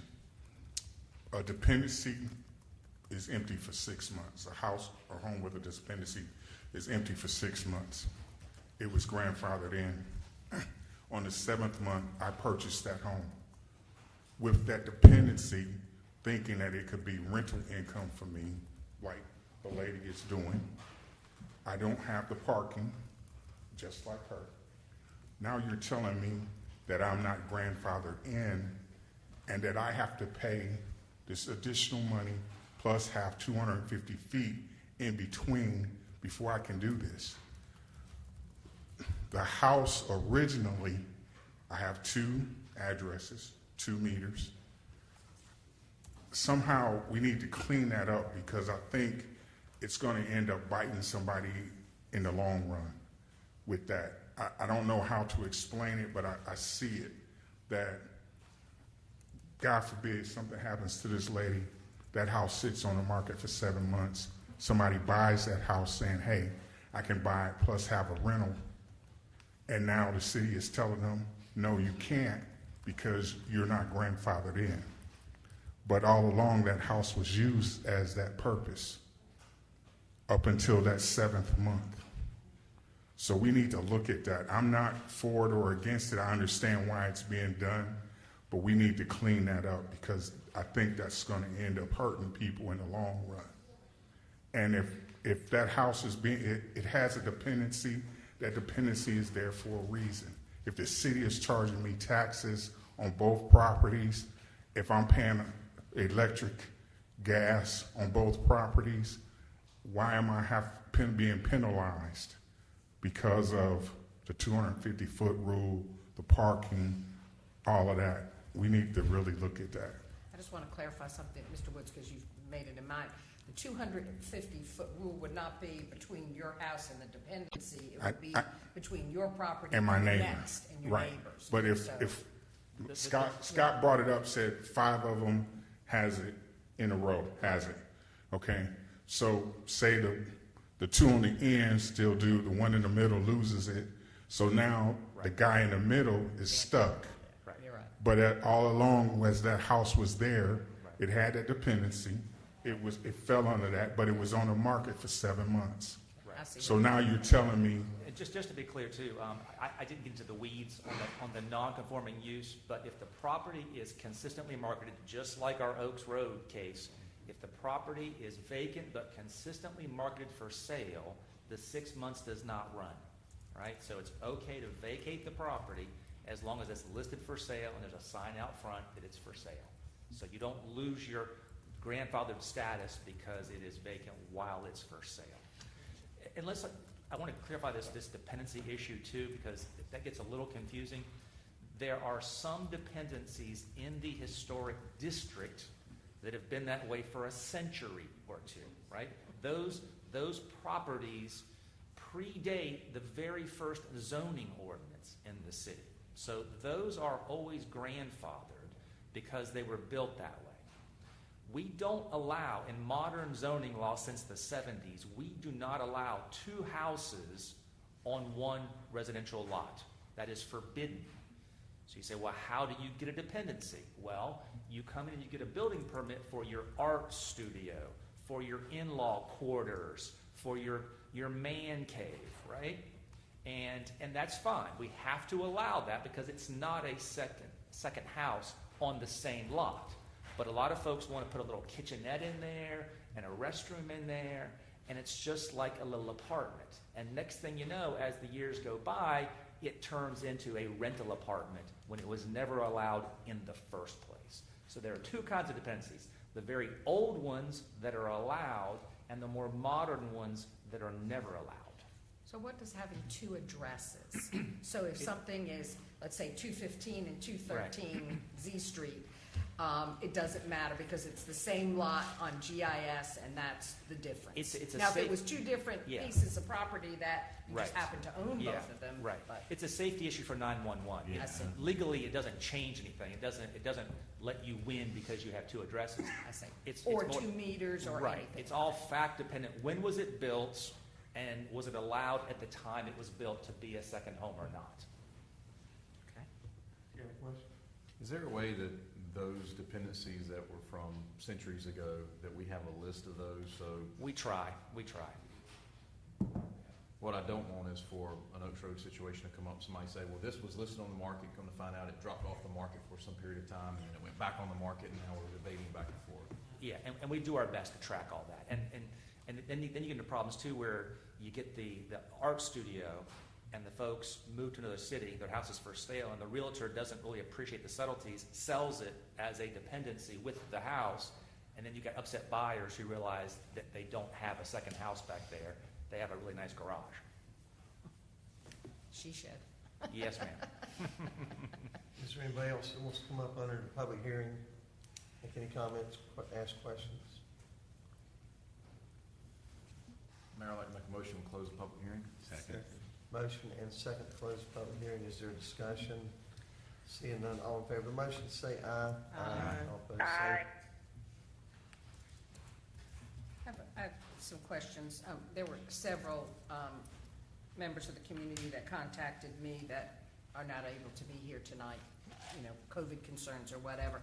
And I just want to make sure that I'm voicing their concerns. And their concerns, of course, are safety. So how do we, keep from these things we hear in the newspaper, unfortunately, about wild parties and people who are doing nefarious things in our community, coming in and renting homes. And so I guess how we're addressing this is we're specific in saying, weddings and events, and you cannot do these things and rent it out for a bachelor weekend or bachelorette weekend. So it's specific in our ordinance. Is that correct? Yes, ma'am. And also, too, we glossed over any kind of criminal charges arising out of the use on that property. So you've got not only the zoning violation uses, the loud parties and events, but also any criminal problems that happen there. 2 of those in 1 year knocks you out for 3 years. Because I'm a proponent of strong neighborhoods. It's important for us to preserve the neighborhoods, and my concern has been all along that the older neighborhoods, which I happen to represent, such as a Riverside Historic District, Ghent, they don't have the same protections that a Bern or Greenbrier or some of these others, because those rules are written into their covenants. They can't have it regardless. So that's my next question. With this new ordinance, somebody in a Taberna or in a Greenbrier could not have a short-term rental, or does this supersede their HOA agreement? That's a great question. I don't know the answer, because it's going to depend on what their covenants allow, and every covenant's different. So if you're thinking about doing an Airbnb or a short-term rental because of tonight's action, look at your covenants carefully, because just because the city allows you to, those contract rights on your property supersede the ordinance.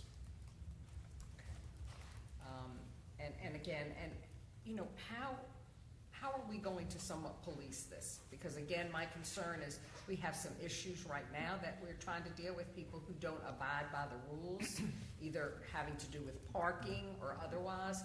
So, what is the reality of policing this? We're going to make these changes. We need to be able to enforce it. Well, fines, whatever. Yes, ma'am. The registration process will make it clear. You either are registered or you are not. If you're not registered, you're in violation unless you're grandfathered, in which case we're going to encourage you to register. It's free to register, by the way, just so we're clear. No one's proposing any fee to register. We're just trying to keep track of this and keep it organized. So there's no downside to registering. But if you're registered, then we've checked all the boxes. You've got your parking, everything's appropriate, and you're good to go. Now we're just really monitoring any kind of noise problems, activities, those kind of things. And that's always going to be complaint-based. Well, the issue has really become the parking, and that's the issue in our downtown area, is the parking. Right. And that if you are supposed to have either tertiary parking or satellite parking, are we calling the police all the time to say, this person is not parking where they're supposed to? They're taking on the street, and again, downtown and other Riverside, those areas are very limited because, as Ms. Ingiani said, many of them do not have driveways. So the only parking these homes have is on the street. Well, then you start renting out rooms, and instead of having 1 or 2, for the homeowners parking on the street, now you could potentially have 3. And so 3 additional ones. So it becomes a concern, and how do we police that? Well, I hate to use the word police, but monitor it. What exists as of tonight exists. Going forward, there will not be a new short-term rental anywhere in the city, specifically downtown, that doesn't have adequate on-site parking. You simply can't register and get one. Or so satellite. If you do it, you will be in violation. Yes, or satellite. Right. Scott, could you clarify? So Ms. Ingiani, for example, she's grandfathered in. I think you've said a couple times we're encouraging people to go register. When she goes and registers, she doesn't lose her grandfather category. No. It goes to your question earlier. Do we have a list? Right. That's a great way for us to keep a list. If we have the registration, it's going to be a gold standard. You register once. Oh, you're a grandfathered case. We got this in our records. You're fine. So she's registered in the system, but it just says grandfather, no parking requirements required. Okay. Then, and the great thing is now she has a paper trail going forward so that no one in the future has to investigate what are the facts and is this grandfathered or not. She's good to go. That's why I say it's in your interest to register if you're currently non-conforming. Okay. And not only will she have to have her documents, we will. Exactly. I will say that, Mr. Ruggieri was correct. There were a lot of long and interesting discussions with a lot of viewpoints during this time. And, you know, it was nice because everybody's still talking, right? The shout out, I don't think we've, you know, disjointed anybody where everybody's still talking, but we all had different ideas. And at the end of the day, what we're trying to do is make it easier for people to understand what the rules are and how to better follow them, because what's happening is people doing what they want anyway. Right. And it's making it worse. I feel this is a better way for us to control it and to understand better what's happening in our community so we know. And I like the 250-foot rule, so not every house. I'm concerned that everybody and their brother is going to try to sell their houses Right.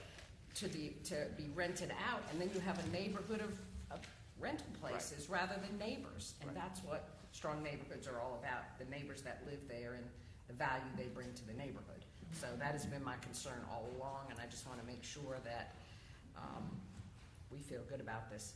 Ms. Lorelei, we feel good about this. I do appreciate the question about enforcement. So, they lose their registration. Who's going to see that they're not Still doing it. And that's been my concern all along. Yeah, So we it's the file policy. lawsuits to enforce those. Every year or two, we have to go to court and sue someone to make them stop an activity. I hope it would never come to that, but that's what it does come to. And there's also, I think there's software now that will track advertising of all these online websites. So then once we have a list compiled internally that we're maintaining, they can simply cross-check to see who's advertising a room for rent that's not been registered. So then we can check that out. Yes. And, I did want to address Mr. Duffy, as far as occupancy taxes go. The occupancy tax is never paid by the homeowner, at least if they rent through Airbnb or Home Away from Home. That is all funneled, and they pay the check to the county. The county collects the occupancy tax. Yeah, so that it would, you know, the customer basically pays it. The customer is, when their credit card is charged for the stay, the money is then, you know. Right, if they don't, then the county would really like to know about that because they're the ones collecting the tax, and we would like to know about it. But we get about a third of our occupancy taxes right now from short-term rentals. So interestingly enough, we've been surprised at that. Okay, does anybody else have any other questions? If not, Mayor, I'd like to make a motion that we adopt an amendment to Appendix A of the Land Use Ordinance for short-term rentals. Second. Motion and second, is there discussion? Seeing none, let's have a roll call, starting with Alderman Bingham. Alderman Bingle, Yes? Alderwoman Harris, No. Alderman Astor, Yes. Mayor Outlaw, Yes. Alderman Kinsey, Yes. Alderman Best, Yes. Alderman Odom. Yes. Okay, motion carries. Let's go to item number 7. Thank you, Mayor. Item number 7 is consideration of the board to adopt an amendment to Article 3 of Chapter 26 of the Code of Ordinances relative to noise. As you know, this matter was tabled and heard at our July 28th, 2020 meeting after a desire was expressed to allow public comment under request and petition of citizens at this meeting. The existing noise ordinance has been updated and modernized to include the use of sound meters and that being for amplified sound and music. These changes will be applicable citywide. Mr. Davis has circulated this final draft on several different occasions, and we're happy to answer any kind of questions that the board may have at this point in consideration of this amendment. I have a question. Sorry, everything happens in my ward. Why, I don't know. But it seems to me that some of the concerns that I am getting and complaints have to do with the bass sound and that thump, thump, thump. And I know the mayor has talked about this as well as the cars drive through downtown sometimes and you hear that thump, thump. And it seems that it may not be a volume issue as much as a bass issue. So is there any way to add that to this? How do we look at that? I've talked to some residents who feel that, you know, in other parts of our state, specifically Greensboro, they may be doing it. But again, I'm concerned that Greensboro and New Bern are not apples to apples. So therefore, I don't know that I can compare the two. But I do agree that the bass is kind of the issue here, the bass sound, and not necessarily the volume of the rock and roll or whatever they're playing. Is there a way to include that or to try to add that so that we can use that as a protective measure? Yes, ma'am, we can absolutely do that. That takes us back to day one again, but we can definitely do that. The problem with all of this, as I mentioned to you, was about 2 years ago when we started this little project, about getting equally unhappy, is step one, we've all got to be able to talk in the same language and have some sense of how loud is loud. What is 55 decibels? What is 60, 70? Without that experiential process, we just simply can't begin to solve a problem. So my advice to you a couple years ago was get your little meters out, walk around downtown and start paying attention to what does 55 sound like, what does 70 sound like. The base is on the C schedule, not the A schedule. Most every city uses the A schedule, which is the general noise the sound that we all typically hear. Bass is picked up better on the C scale. So we don't have a decibel chart in the current draft that addresses sounds on the C scale. And I've never used that before, so I have no baseline to tell you what does 75 decibels on the C scale sound or feel like. I have no idea. But that is certainly something that could be looked at, added down the road if you want to, for sure. Well, why was that not looked into when we had the noise study done? Yeah, I don't know. That the sound experts that we dealt with felt that going to those several iterations became much more of a calculus problem than a problem-solving problem. You got an A meter, you got a C meter, you're doing math. And again, we go back to our objective. Our objective was simple for businesses to understand, simple for the officers to understand, simple for the court to understand. And we start getting A scales with different decibel levels than C scales, and all of a sudden we've now got something that's a little more complicated to administer. 70 decibels is 70 decibels, right? I mean, It's different. You yeah. experience it different on the C scale. That's why when you look at Greensboro's, their decibel levels are considerably higher than the ones that you're adopting tonight because it's on the C scale. And that's what it would be quite ironic to find that you would listen to that noise on their schedule. You might be more offended by that level than what we have on the A scale. It's tough. And I guess at this point, just like we tried, we revised this 2 years ago to try to do something to get it under control. I guess we're back at trying something to try to make equally unhappy both sides. Yeah, exactly. And I, my advice to you is, we've gone from the dark ages to modern times. If you adopt this ordinance, we now have a modern foundational ordinance that we can all understand how it works. And going forward, we might find that we want to revisit the actual decibel levels in the chart. That's easy to adjust. We've gone from nothing to something. Now, the tweaks are quite easy if we find that 70, 75 is simply too high. I just want to clarify another thing too. So when someone registers a complaint, a citizen calls or someone calls to say it's too loud, the officer goes to the source of the noise, not to the complaining parties. Yes, ma'am. That's a great point. And again, I'm going to reiterate this point, is our proposed decibel levels are consistent with others across the state. We are a bit unique in that we measure at the property line, which is much more restrictive, right? Many ordinances measure the decibels from the person hearing the sound. We go to the source and measure it. So you've got to be under that threshold at the source. Okay. We have batted this thing around forever, and again, I think we have to have a way to measure it. It was too subjective, and Jennifer has worked really hard in her arena to try to get it under control, but when you don't have something to measure with, when it's subjective to this officer hears this here and hears something that there. And I didn't realize it, but men don't hear sounds the same as women.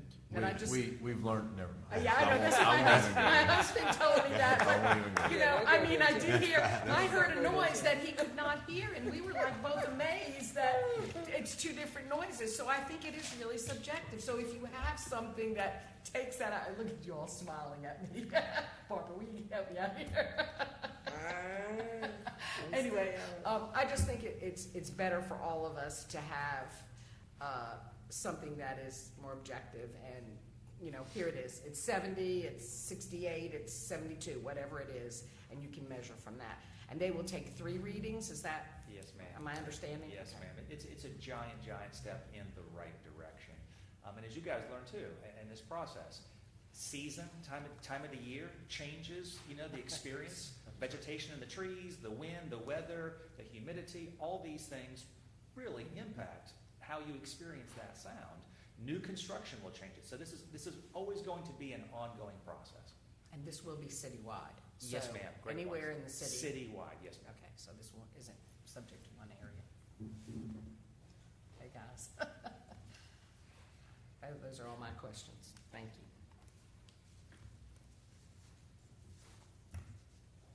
Okay, any other comments? I'll be the bad guy. Okay, so, Mayor, I'd like to make a motion that we adopt an amendment to Article 3 of Chapter 26 of the Code of Ordinance relative to noise. Second. Motion and second, is there discussion? Now, the only discussion, I just want to, put a caveat to that and just say that I agree with the city attorney. We've got to try something, and I'm willing to come back to the table at any point and make changes if it's just so out of whack. So I'm not burying this in cement in any way. Okay. See no other discussion, let's have a roll Would call. you- Yes, sir. Yes, sir. When you say in the comment, anywhere from 60 to 70, somewhere in that range? Well, there's numbers. So right here, it says that during the week, you have one number. On the weekend, you have a different number. So it ranges everywhere. It really ranges from 55 to 70. Yes, ma'am. Anywhere in that. It depends on the time of day and the day of the week. So, On the weekend, it's a little higher. So on weekends, it's 70 okay. And then to 11 o'clock at night. Okay, then what is the weekday? During the weekday, it's 60 until 10 p.m. and Okay. 55 from 10 p.m. to Okay. 7 a.m. So it does change. So we know on Friday and Saturday night, everybody's a little happier. So, that goes to 11 p.m. Mhm. And then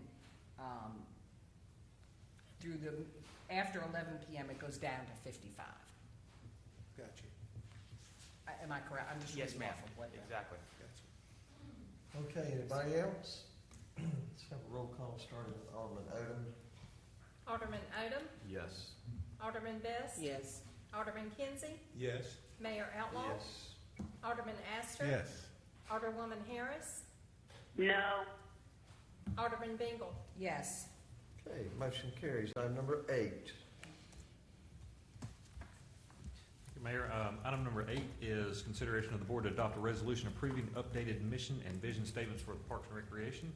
As part of the department's comprehensive master plan 2014, mission and vision statements were approved for Parks and Recreation, and since that time, both statements have been updated to better reflect the department's efforts. The board is asked tonight to approve these statements, of which I'm going to turn it over to Foster, and he's going to talk with you about this as part of our accreditation process. There's memos included in your packet, but I'm going to turn it over to Foster at this time to present. Thank you. Good evening, Mayor, Alderman. As part of our accreditation process, we're accredited for 5 years. We received our first accreditation in 2015, and next month, about 5 weeks from now, the accreditation team will do another virtual visit.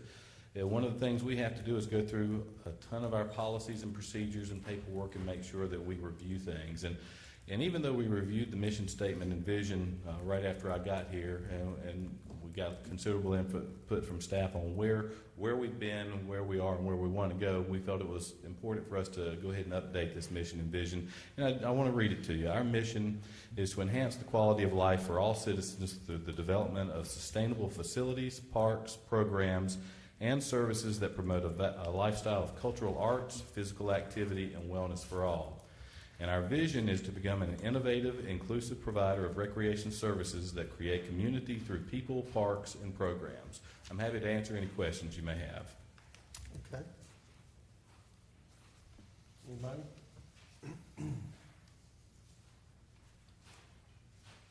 If not, I'd like to make a motion that we adopt a resolution approving updated mission and vision statements for parks and recreation. Second. Second. Motion and second. Is there discussion? Seeing none, let's have roll call starting with Alderman Bingle. Alderman Bingle, Yes? Alderwoman Harris, Yes. Alderman Astor, Yes. Mayor Outlaw. Yes. Alderman Kinsey. Yes. Alderman Best. Yes. Alderman Odom. Yes. Motion carries. Item number 9. Thank you, Mayor. Item number 9, consistent with the new vision and mission that you just adopted. I'm sure that Foster is happy to present this one with the board's consideration to adopt a resolution authorizing the submission of an application for the 2020-2021 North Carolina Public Beach and Coastal Waterfront Access Grant. They have been invited, the Parks and Rec has been invited to apply for this grant. If awarded, the grant funds would be used to extend the marsh walk at Lawson Creek Park, which if any of y'all have not recently walked down the marsh walk, it was recently completed by our contractor who's done a lot of the dock work around here. So it is fully open and can be visited by the public now. This will be extended for approximately 300 feet to create additional fishing and observation areas on that walk. Estimated cost on the project is $106,450. The 25% match by the city is required. That would be $26,612.50. The application deadline is August 17th. The memo is included in your packet from Mr. Hughes, and we'll happy to answer any questions. Board have any questions? I would like to make a couple comments about your proposed plan. The red area is the proposed extension, and for those that have ever walked that, and when my children were much younger, we did that quite a bit. This proposed area will dead end, according to your drawing, and it's double the length of what, well, I would say it's about double.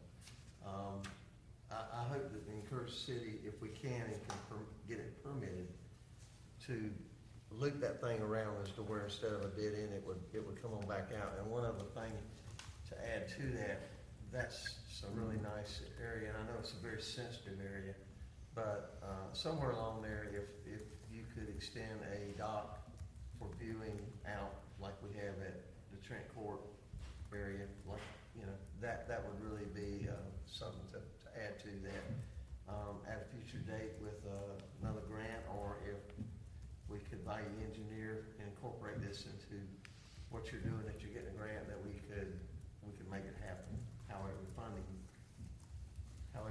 would go. You know, we're really excited that we've been able to, and we kind of rebranded the name. It was just called a boardwalk, but you're going through a marsh, and marsh walk really sounds nice for Lawson Creek Park, and it does. It dead ends at a shelter, and we thought it'd be a great idea to extend this. And our goal is to add multiple phases to where this will eventually end up at Jack's Island. So you have a nice walk through there, and it's a nice area, and there's a lot of opportunities for fishing and nature observation as well. So we're excited about the potential for this. Well, the reason I'm mentioning that, the more activity and the more folks that are traversing this boardwalk, or whatever you want to call it, the safer it's going to be. We have had issues with no lighting, it dead ending, and the type of discarded items there kind of says it all. So I think if you were to bring it on around, illuminate it, get more activity, waterfront, area and all that, I think it will be much safer the more it is used. Foster, is this piece of land that extends out into the water, right there by the boat ramps? It is not necessarily at the boat ramps. It's a little bit farther along. If you know where Jack's Island is, it's actually to the left of that. It's a With basically a picnic little, tables and stuff? it's beside that. Yes. All right. Okay. Thank you, and appreciate you getting all that Yes, sir. work done. Foster, thank you for doing such a good job with our Parks and Recreation and our youth in the city. That being said, I'd like to make a motion that we adopt a resolution authorizing the submission of an application for the 2021 North Carolina Public Beach and Coastal Waterfront Access Grant. Second. Second. Discussion? Yeah, question. I know when we build our budgets, we usually build funding in there for grant opportunities. Is this funded in the budget under a grant line item, or are we just going to pull this from fund balance? I don't. Yeah, come out of Park and Recreation. Be a budget amendment. There may have to be a budget amendment if we are approved for the grant, which we won't know for several months. Well, all we got is 25%, right? That's correct. And it's basically if we do receive the funding, it's a 3-year period, so it very likely could be budgeted for next year's budget.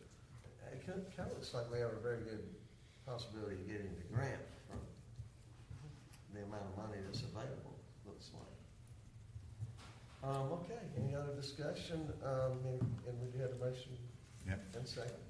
Let's have a roll call, starting with Alderman Bingle. Alderman Bingle. Yes? Alderwoman Harris. Yes. Alderman Astor. Yes. Mayor Outlaw. Yes. Alderman Kinsey. Yes. Alderman Best. Yes. Alderman Odom. Yes. Motion carries. Item number 10. Thank you, Mayor. Item number 10 is a resolution authorizing the city manager to execute a contract for the Griffin Avenue water and sewer system improvements. The Griffin Avenue water and sewer system improvements project will replace aging infrastructure and improve our firefighting capabilities along Griffin Avenue between Forest and Simmons Streets and portions of Tryon Estates Apartments. As is expected in a lot of places in the cities, we do run into deteriorated mains and service lines. These will be eliminated, which will increase the available water for fire protection as well as reduce the potential sewer backups in the area. We did send this out to bids, and James L. Caton Utilities submitted the lowest bid. That lowest bid was $414,685. There's a memo that's included from Mr. Hughes in your packet, as well as the information with regards to the bids that were submitted. So we're happy to answer any questions you may have. Was this budgeted as well? I believe this was a budgeted item. That's peer pressure. What are you trying to copycat my question? I mean, I'm all about.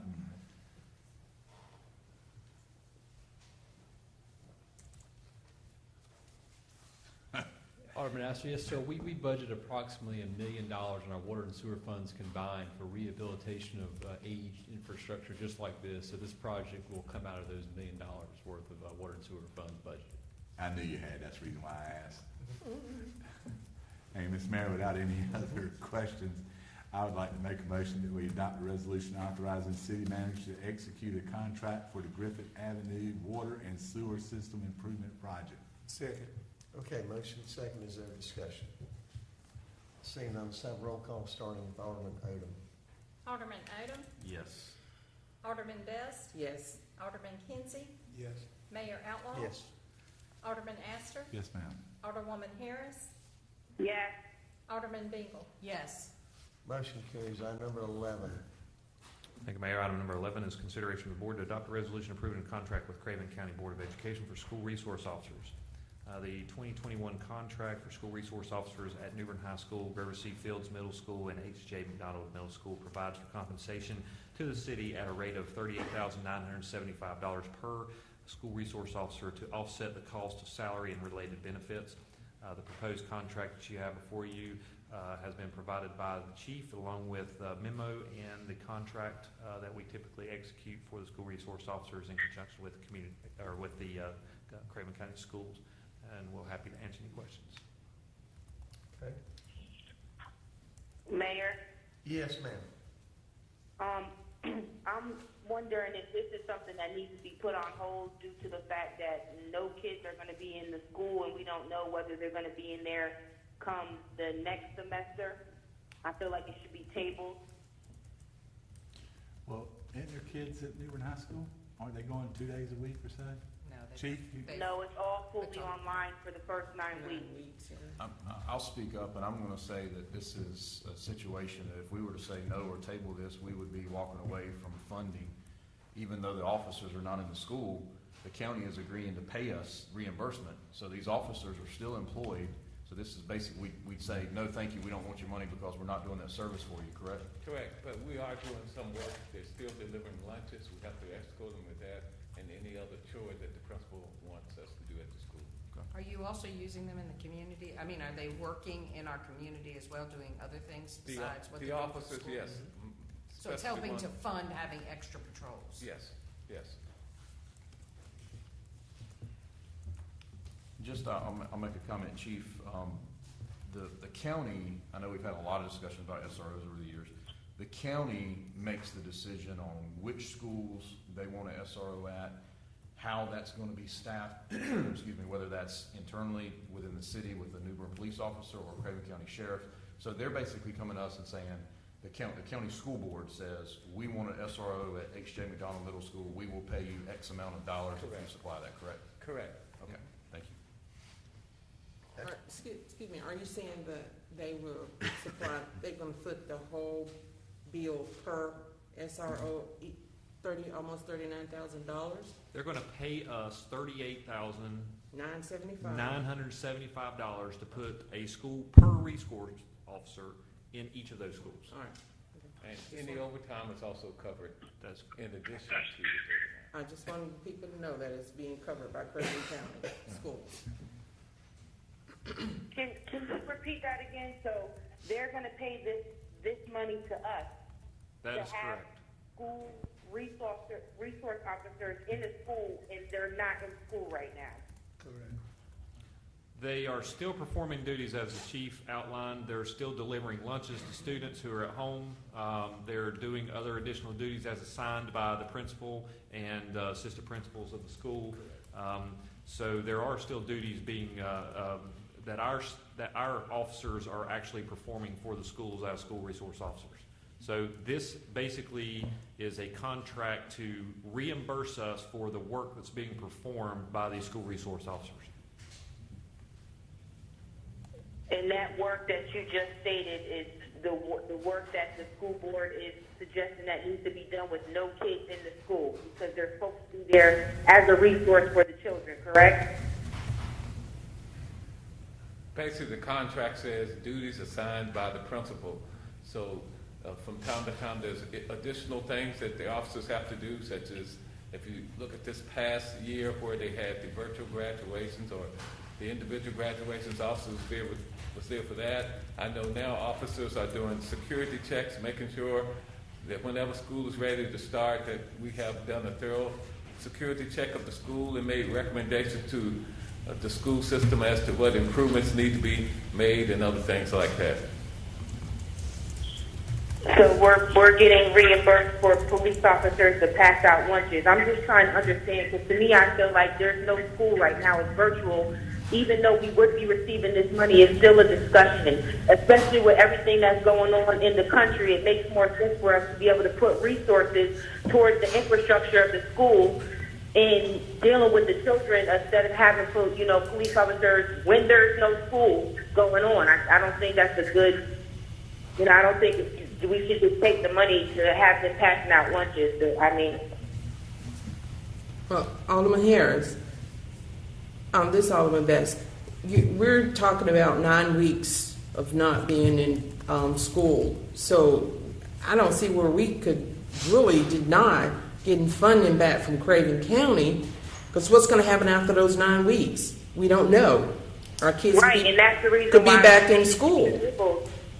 Because what if they don't go to school, period? But we can't take that chance if we got funding. I don't think so. Just like we're holding off on the budget, we're not holding off on the budget, but we want to revisit, our general fund balance in October to make further decisions.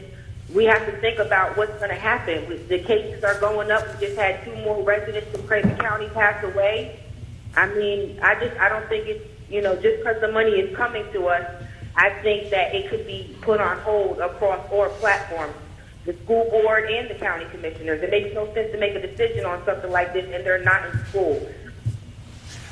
Yeah.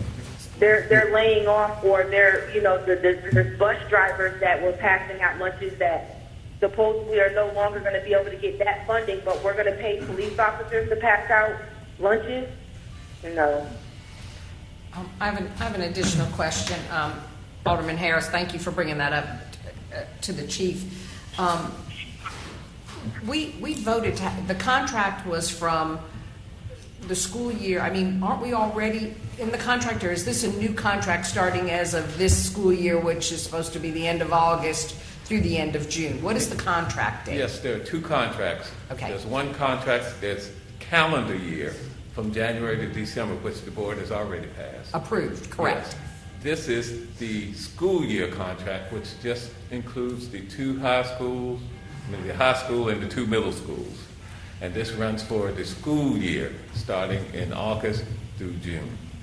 Okay, so we've already hired those people. They're on our payroll, and this is going to be money that will be reimbursed to the city of New Bern for those officers that we hired, that you have doing other things at this time besides their duties at school, correct? Correct. But anything that the school wants them to do take precedence over what we have them. Understood, but I mean, we're keeping them busy doing other things in the community. I've seen some of them walking around in the community. Yes, correct. Mayor, if there's no more questions, I'd like to make a motion. We adopt a resolution approving a contract with the Craven County Board of Education for SROs. Second. Motion and second. Is there further discussion? Seeing none, let's have roll call starting with Alderman Bingle. Alderman Bingle? Yes? Alderwoman Harris? No. Alderman Astor? Yes. Mayor Outlaw? Yes. Alderman Kinsey? Yes. Alderman Best? Yes. Alderman Odom? Yes. Motion carries. Item number 12. Mayor, Yes. can I request for a break, please? Thank you. How long would you make the motion? I want to make a motion that we take a break for 8-10 minutes. And nobody changed their Is there a vote. second? Motion second. All in favor of the motion, say aye. Aye. All opposed, same. Motion carries. Got a quorum. Y'all ready to get back to normal? Let's go to work. Number 12. Thank you, Mayor. Item number 12 is an ordinance amending the schedule of fees and charges. The board adopted an amendment to the schedule of fees and charges on June 9th, 2020. That was effective on the 1st of July, 2020 for the existing fiscal year that we're currently in. When you adopted that, there was a section of the schedule that was omitted unintentionally, and that was regarding Section 11 for electric utilities. There's been a red line version that's included in your packet showing what was omitted. It was actually about 6 line items essentially regarding most of it being customer requested reconnection services during certain times of the week, during business hours, so forth and so on, and also regarding some things regarding underground crossings that would be installed, so forth and so on. So that's been included in your packet. It was by error just omitted from the original schedule of fees that you adopted for this calendar year. So we want to get that back in there for our electric department to be able to operate and charge from. Well, but I have a question because I can't find, so I saw the red line version, and I see where they've red writing, so Charlie, I'm going to see some of these questions, and then it says customer requested reconnection during normal business hours, but the pricing on the other side is crossed off, so what's the pricing?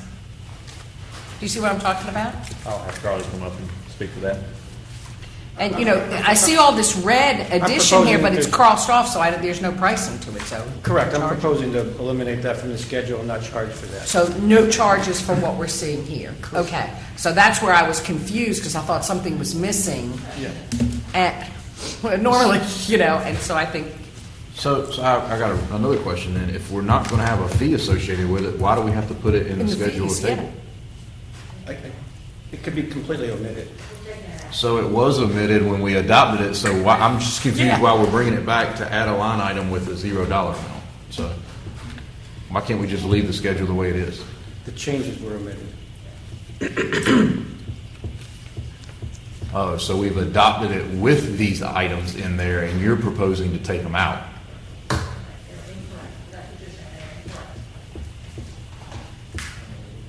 Mayor, I make a motion, we table this item to our next meeting so staff can reconvene and get it together, because I'm not quite sure I understand what we're doing here. Okay, I'll second that. Second. Motion and second, is there discussion? Seeing none, all in favor of the motion say aye. Aye. All opposed say. Okay, let's go to item number 13. Thank you, Mayor. Item number 13 is a grant project ordinance to establish for tropical storm.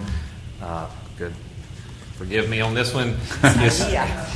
Isaias? I don't.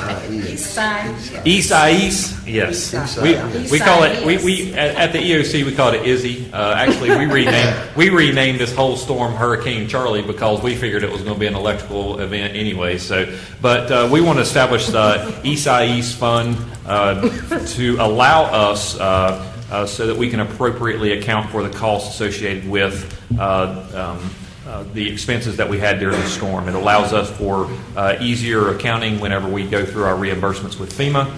We want to establish an initial budget of $750,000 for this. That primarily will be towards staff time, hotels, any kind of food costs we had, contractual costs the electric department incurred to have mutual aid crews come in, as well as any restoration materials that they use to getting our 8,000 or so customers back in service during the storm. So happy to answer any questions the board may have. Are you going to do that in-house? You're not going to hire a consultant on this one, are you going to hire a consultant, or are you going to do this I would in-house? imagine probably this one would be in-house. We'll analyze that and see what the significance is, but I think this one's probably small enough that we can handle this one in-house. Mayor, I'd just like to say congratulations to Charlie and his department. I think they did a phenomenal job. Nothing but positive comments from citizens. Obviously, nobody likes to lose their power, but the fact that we got it all back on within how many hours? From the time you go back out, 7 hours. 7 hours. I mean, that's pretty phenomenal. So, They did a great job, excellent job. I know that there was quite a bit of, I thought staff did an excellent job of notifying the public what was going on, where the outages were, what was coming back online. I think y'all did a really great job of that. No doubt. Heard kudos everywhere, so. Thank you. Good.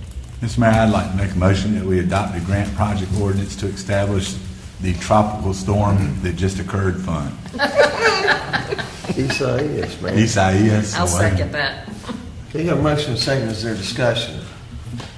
Seeing none, let's have a roll call starting with Alderman Odom. Alderman Odom. yes. Alderman Best. Yes. Alderman Kinsey. Yes. Mayor Outlaw. Yes. Alderman Astor. Yes. Alderwoman Harris. Yes. Alderman Bingle. Yes. Okay, motion carries. Item number 14. Okay, Mayor, item number 14 is a budget ordinance amendment for FY 2021. This budget ordinance will remove funds from the garage's FY 2021 approved budget and reappropriate them as follows. You'll see it in your memo. There's $242,500 for the replacement of vehicles and equipment in Parks and Recreation, Police, Public Works, Streets and Stormwater Divisions, and PEG. $300,000 to Parks and Recreation facilities for the Pleasant Hill Community Center building, $33,786 for increased insurance payments, and the remaining balance is $162,114 that will be moved to contingency. There's a memo that explains this from Ms. Hogan in your packet. Primarily, this is just a cleanup. Whenever we were at the end of the year or actually submitting this information into the MUNIS system, basically didn't have some capital line items at that point that were in place. All of this stuff was approved and considered in the budget, and at this point it's basically just cleaning it up so that we can get it in the appropriate departments so the department heads can start spending that money like it was approved in the budget. So other than that, that's about it. The one item that was included in there, I think, Mary, correct me if I'm wrong, was $10,600 for the moving of and the painting of the MRAP vehicle that we received from the military. That's it. Okay. Mayor, I'll make a motion, we adopt the budget ordinance amendment for FY 2021. Second. Motion and second. Is there discussion?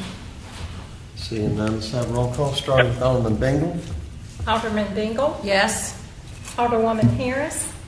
Yes. Alderman Astor. Yes. Mayor Outlaw. Yes. Alderman Kinsey, Yes. Alderman Best, Yes. Alderman Odom. Yes. Okay, motion carries. Let's go to appointments, starting with Alderman Bingle. Yes, Mayor. This evening, the appointments for the Redevelopment Commission of Beth Walker and Kip Paragoy, who were originally appointed, they do want to serve again, so I would like to reappoint them, or ask the board to reappoint Beth Walker and Kip Paragoy. Second. Motion and second, is there discussion? Seeing none, all in favor of the motion, say aye. Aye. All opposed, same. I certainly thank them for what they're doing, I will. along with Thank the you. entire redevelopment board. What else do you have? That's it. Thank you.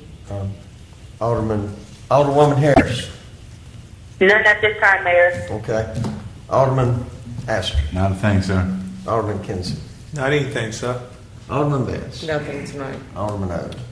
Do we need to make this appointment for the dangerous dog board that's in our agenda package? I think it's a board appointment, it's not a specific Yeah. appointment. It's a board appointment. Do you have a pressing need, Chief?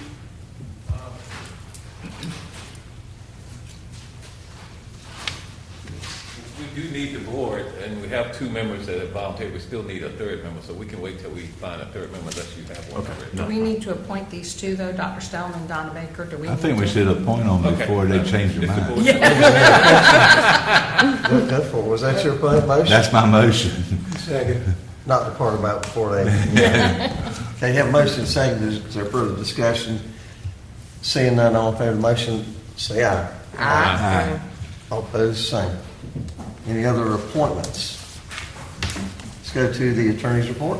What report tonight, Mayor? Under city manager's report, Mr. Mark Stevens, if you would, during it, if you would make a comment or two, updating the public on resiliency. There was a big article in the Sun Journal, and with every pancake, there's another side to it. And I do want you to update. Maybe I don't expect you to chronologically, be able to enumerate everything that's done, but we do have some significant things that are happening right now, particularly the Collider Group. I was on the phone for an hour and 45 minutes last week with our resiliency group of Wilmington and counties and other municipalities in the eastern area as we continue to partner together for resources both on the state and national level.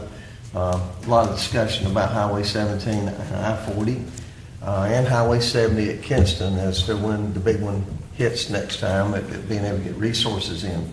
So I would like you to give an update on that. And one other thing, Mr. Stevens, if you would make a brief comment, but don't expect any of the staff to be able to make too much detail about it tonight, but more and more I see developers and commercial opportunities, new commercial development, folks having to make a customer choice between going with one source or going with the city of New Bern. And from a reliability standpoint with our city, our rates, which are on parity, if not lower, under certain conditions, and the future of the debt being paid off in 2025, I strongly encourage folks to have customer choice. And I encourage City of New Bern through our manager and our staff to reach out and make the most effective public relations campaign we have of where we're going with electricity in City of New Bern and our grid.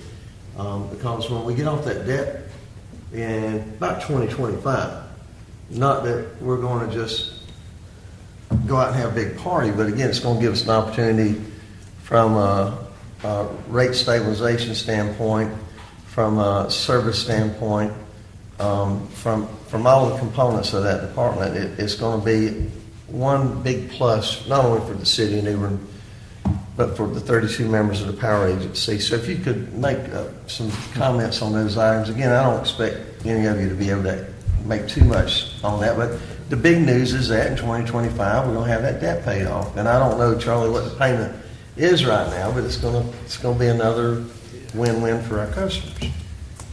Sounds like you pretty much covered them all, Mayor, but I'll, I don't, right off the cuff, and not being totally prepared to answer every single thing that you mentioned there, but yes, you are correct in that right now our rates and if anybody's still out there saying that we still have high rates, I just don't see where their calculations are coming from, because our rates are on parity with Duke. And Charlie can come up here and attest to that if he wishes. But our rates are on parity with Duke Energy's rates. Actually, will probably be less than Duke's, is our hope and our forecasting that we may see a reduction or coming forth with the 2025 offloading of the debt that came from the sale of the assets. In doing so, we have also looked at a lot of our system reliability. You talked about that, and the ability for us to continue to provide service even during and after a hurricane. We have 100% of our customers back up in 7 hours. I mean, and if you recall last year, we had a pretty significant hurricane event that had hit us last year. We had pretty much everybody up in a very short amount of time. Hurricane Florence, we had most everybody up, I think, within 3 days. Is that correct, Charlie, if I'm not mistaken, in 2018 whenever Hurricane Florence hit? And that was every customer we had. Almost our entire grid was out during that storm. So as far as the system reliability, we have a pretty strong grid and are always looking for ways in which we can improve that. So with regards to us and moving forward in the future of the utility, I think it's pretty bright. I think the rates are pretty bright. And I would just ask people to always look at, when you're talking about how high your rate is, there's two things you really need to look at. You need to look at how many days of service were provided during that month in comparison to a previous month. It may be 28 days on the read, and then the next month it was a 32-day read. That makes a big difference. You got 4 extra days of read time there. It's not exactly a 30-day read every single time. Sometimes it can be 27, 28. Sometimes it can be 31, 32, whatever. Also, the temperature of the month makes a huge difference. June was a very light month. Maybe the average temperature somewhere around 80. You get to July. July was an extremely hot month, and probably the average temperature was 95 or something as far as that temperature goes. So, I mean, there's a huge difference. And air conditioning systems aren't designed to be able to condition air at a 95-degree temperature very efficiently. So, therefore, they consume a lot of energy. They run energy all day long. And therefore your energy bills are going to be higher. Secondly, if you compare your bill that the City of New Bern provides you to your Duke Energy bill, obviously you need to back out water fees, your sewer fees, and also your solid waste fees, because all of that is included. So make sure you're comparing apples to apples whenever you're making comparisons to our rates versus others, because our electric rates pretty much are on par with where Duke's are right now. And hopefully, it is our hope, like you said, Mayor, with appropriate planning and forecasting of our rates, that in 2025 our rates might actually be less than Duke's. Moving on to the resiliency thing that you spoke about. We just had, and that was July the 29th, right before the storm started coming in. We started getting into this prep mode for Hurricane Isaias. We actually had our kickoff meeting. It was our first meeting of our resiliency plan core group, and there's going to be multiple groups that are going to consist of our partners in developing this plan. Initially, the plan was myself, Amanda Olin Salem. We actually had Stanley Kite, the Craven County Emergency Services Director. We had other individuals, as well as the Moffitt and Nickel, our engineers that we selected for this. The Collider Group with NEMAC Fernleaf, those guys up in Asheville who are partnering with Moffitt and Nickel to do this study. And some of the things we talked about in this initial kickoff is, number one, introductions. Who's the players at the table that are going to be working on this? And then secondly, one of the very, very important things that I think that the public needs to know is that this is going to be a very open public process. We're actually developing a web page for this. It's actually going to have all kinds of information. We're going to keep our meeting minutes for every single subcommittee group or committee group that meets and discusses. We're going to have all of that available to anybody in the public so that they can view any of these documents at any time. It'll be on our city website. We'll be able to provide all of this through our engineers. Matter of fact, this first kickoff meeting, they had individuals taking notes and doing minutes for this meeting, which shall be available as well. So all of this stuff is going to be open. We are encouraging people to participate in this. This is a community-wide plan.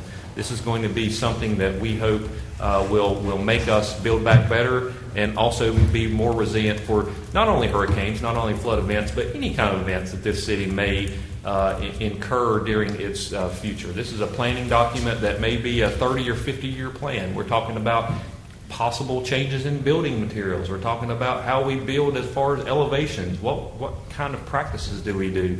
What do we do as far as resiliency with floods and rain gardens or whatever may come out of this plan? There's going to be lots of input, and it's going to be very important to hear from the public during this. And that's part of the project that Moffitt and Nickel have been charged with, is ensuring that there's a public-facing, public-engaging opportunity for our citizens. So we had that kickoff meeting, as you know.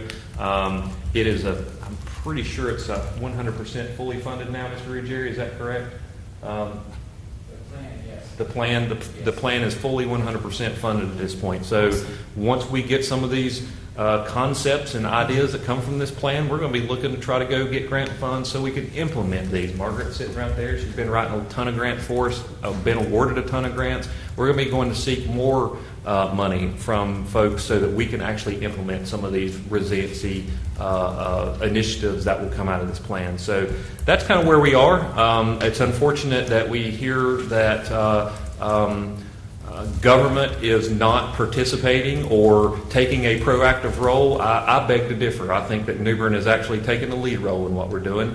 I don't see many organizations taking the steps that we're doing, going and seeking the grants that we have and receiving 100% funding for a plan that this city will be able to utilize for the next 50 to 100 years as far as, or maybe whatever, to design and make ourselves more resilient and better weather storms that will impact us in the future. So we're taking unprecedented steps, I think, very positive steps.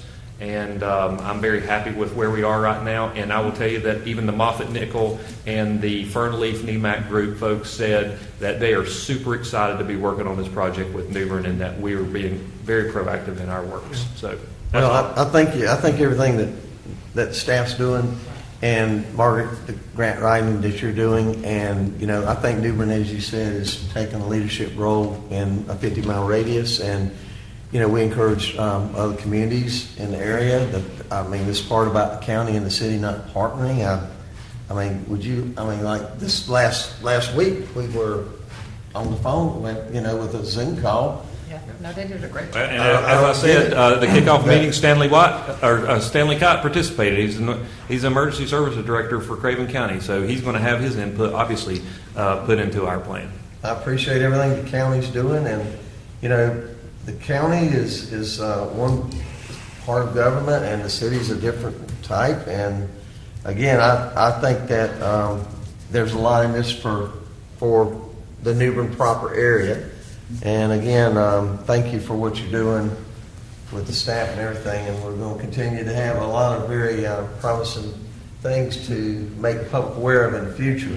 Do you have any other future dates of things that we have lined up as far as anything associated with mitigation or resiliency? Or just off the top of my head, Mayor, and I apologize, I don't. I know that all of the engagement stuff that and opportunities and charrettes and meetings and everything else that the community will be involved in will be heavily advertised through the resiliency plan. It will be on the website. It's going to be on our social media outlets. It's going to be on our PEG channel. We're really going to be pushing this stuff. We'll have it on poster boards at City Hall, whatever it may be. We're going to be sending this stuff out because we really want to know and have the input of these groups. Well, thanks for doing that for me. Go ahead with your city manager's report. The only other thing I think that, other than the two items you asked me to talk about there, I think you asked me about Stanley White Recreation Center at the beginning of the meeting, so I'll briefly talk about that. There were some questions regarding the fence that's around it. We are in the process of determining what is necessary for us to be able to demolish the building. Obviously, we have to secure the building in order for us to demolish it. We don't want to have a unsafe site, so the fencing is going to be required. Secondly, we're in the process of determining the abatement that's going to be necessary with regards to asbestos and lead-based paint. So they're in there to determine that now. We actually have those quantities now. I can't remember what the full scope of it was, but there are some quantities that are going to have to be removed and mitigated because of the age of the building and the types of materials that are used. And most of it is the asbestos-related tile and things like that. But that stuff will have to come out, taken, bagged, hazardous materials, taken to a landfill. As I said earlier, cradle to grave. We've got to make sure and document all of that. And then at that point, we can start the demolition. But we had to do that, have a firm come in, identify what those materials are so that we can get rid of those, then we'll do the demolition. What are we doing with some of the, I'm going to call it the fabric of the building, such as the bricks and other things? I know that, a lot of people are it's very sentimental, whatever. Is it possible to reuse that brick in walkways? Is it possible to reuse it in other ways? I'm a preservationist, and you made a face at me like my husband does. Yeah, well, I'm just curious. There's a lot of work in, I guess, taking old brick and removing the mortar and everything else from it so that you can actually utilize it for stuff. The intent was this brick is going to be broken down and it's going to be taken over to, I think it's over in Bridgeton. What's the company's name, Matt? You know? But there's a company, anyways, that's going to take it. And so as far as that goes, the materials, our plan is, again, we have to follow that from cradle to grave. If we have hey, community, go over there and do some grab picking and everything else, or if we have we're going to use this for sidewalks, blah, blah, blah, blah, blah, then we've got to document everything and how the quantities that went to the sidewalks. Not going into detail, it's just a general question. Right. Yeah. Because I'm sure somebody's going to ask that. Wouldn't you agree, Alderman Best? Okay, thank you. I agree with you, Sabrina. I think it should be thought out process in regards to that because, like you said, it is sentimental, and we should probably utilize something or put it, whether it's in the new location same location or new location. I didn't even know, can the basketball goals be salvaged? Can any of that? I'm just curious, and I'm just asking that to ask. Okay. All right. Okay, got anything else on? One other thing I wanted to talk about just real quickly. I know we're early into the budget year, and we do plan on having if the board so chooses that they want to set that meeting, a meeting in October to discuss where we are financially. I'm not saying you got to do it tonight, but if you'll be thinking about if the board wants to do that. But I did want to update you. I asked Mary earlier, hey, how are we looking on sales tax and everything else over the first couple months of the COVID period, if you want to call it that, March and April and so forth. So we were down about $120,000 per month for those several months. I think for March and April, we should be getting May here in about 5 or 6 days maybe. So we'll have an idea there, but we're still ahead of where we budgeted for it. So I just wanted to make sure the board was aware of that. So right now, to date, we're about $245,000 down from where we would have been if the numbers would have been for last year. So I think that's a pretty good number. I think we've rebounded. I talked to Ms. Bingle about her business, and ever since things have kind of started to open back up, I know you saw some spike back in your business and so forth and so on. So I think we're doing good as far as our sales tax, seeing a lot of people on the streets. So I think we're going to be okay, assuming that nothing major happens. 40% seems to be the consensus among the businesses downtown. We're all down anywhere from 35 to 40%. So I don't know if that's any indicator, but I'm sure your grocery stores and Lowe's and Walmart were really strong, so that might have made up for that helped the lack. Offset some of that. But ultimately, right now it's about $245,000, but we budgeted far worse than that. So we should be good. Alderman, Mark, the funding that we're getting from one of those government resources where they printed some money and gave it to the county to give to us. Where is that? Is that restricted to an enterprise, or is that general fund money, or what? It actually it's allocated specifically for COVID related expenses is the way ours works. It's $494,000, is that correct? $497,000 through the CARES Act that we're getting distributed, that the counties were required to allocate 25% of the funds that they receive to the municipalities. So if they receive $2 million or whatever it was, and we're getting $495,000 based on a population distribution. So we're getting that $494,000. We have to develop a plan, submit that plan on what our spending has been, and submit that to the county. So we can go back to whatever costs we incurred from March and all the way up until now, plus any impending future charges that we have to help allocate the usage of that $497,000. Now, what we don't use goes back to the county or back to whomever for redistribution based on that model. But that's the guidance that we've gotten, and so we've got $497,000 that would go and be distributed amongst. One of the reasons I was asking about being enterprise funds or general fund, can that money help offset utility bills that are not going to be paid from people that got the deferment? I don't think so. I think it has to specifically go towards COVID-related expenditures not deemed to be the utility expenses. Go ahead. Can it go for personnel? Personnel? It cannot be used to replace revenue, and that's Right. what you're saying. Yes. Those are revenues that we're going to have to figure out a different thing, but it's just basically for expenditure reimbursement. And it will be included as part of our annual audit next July, August, when the So auditors if we go come. ahead and write off the bad debt now, is that considered an expense versus No, a we're still revenue? collecting it right now. They have six months to pay it. Most of them have, and I think we've done about 700 and some loans in the last week and a half, loan payments and payment agreements with people.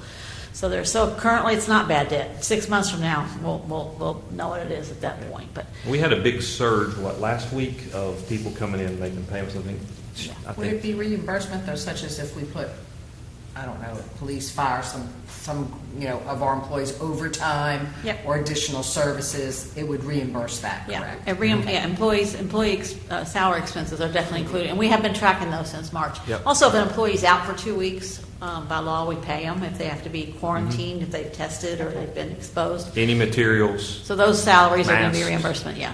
any of the masks, any of the capital improvements, not necessarily huge capital improvement, but any of the interior modifications that we've made to our facilities to prevent COVID transfer, all of that stuff can be reimbursed as well.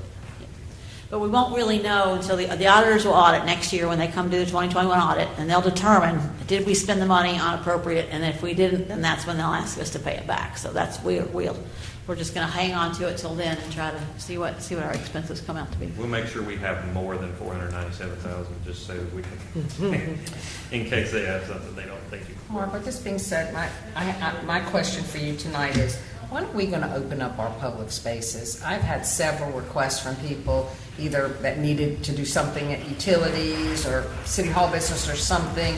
Why are we still locked down and closed? As long as if your requirement's a mask or whatever it is, why are we not opening up our public spaces? Well, I entirely work at the board's pleasure, and if the board wishes for us to open up our spaces here, I would still highly advise that if we are going to open up certain spaces, that some of them be restricted. Specifically, fire, police, because we're still going to be responding, and we can't afford to lose an entire police force because of quarantining for 14 days. Or same thing with the fire department, or a utility business office where we're collecting payments all the time. Understood, but you go to the bank, you walk in the bank, they have the plastic shields, whatever. I mean, I just want to be able to still afford our citizens the opportunity to do business with the city that they are. We are performing business every single day. Understood. And if people need to see us, we have not turned away a single appointment or a meeting. So you're just telling them by appointment only. They can call in and still have a Absolutely. face-to-face if they want. Absolutely. Or 6 foot to 6 foot, whatever. Yeah. Okay. I just. But Alderman Bing, I have to piggyback on what she's asking, because I was over at the utility office, and a young lady came up, wanted to see customer service about something, and they told her she had to go back and get into the drive-through line, and the line was wrapped around the building. Yeah. So, I mean, in instances They're like frustrated, that, yeah, they're yes, frustrated, where yes. I'm getting some comments about, they're just frustrated Yeah. because of the lines and everything like that, isn't there just other I mean, ways? even if we have to put a shield up within inside the building to Right. accommodate them. Right. I'm pretty sure that we're doing most everything over phones and by appointments as necessary, correct, Mary? I understand that, but when you got a line wrapped around the building and you having to sit there in line in your car and it's hot, Okay. and you don't have the accessibility to that building to come in to speak to a customer service rep, if you got to open up a new account or close an account or something, we should be able to accommodate a customer with that. I mean, we have one specific area set up with a plexiglass there to accommodate those Give people. them one at a time, allow them to do. Exactly. Other businesses are doing that, I just, at what point do we not try to accommodate them in some way, shape, or form? Just, I agree. Well, the board needs to give the staff direction.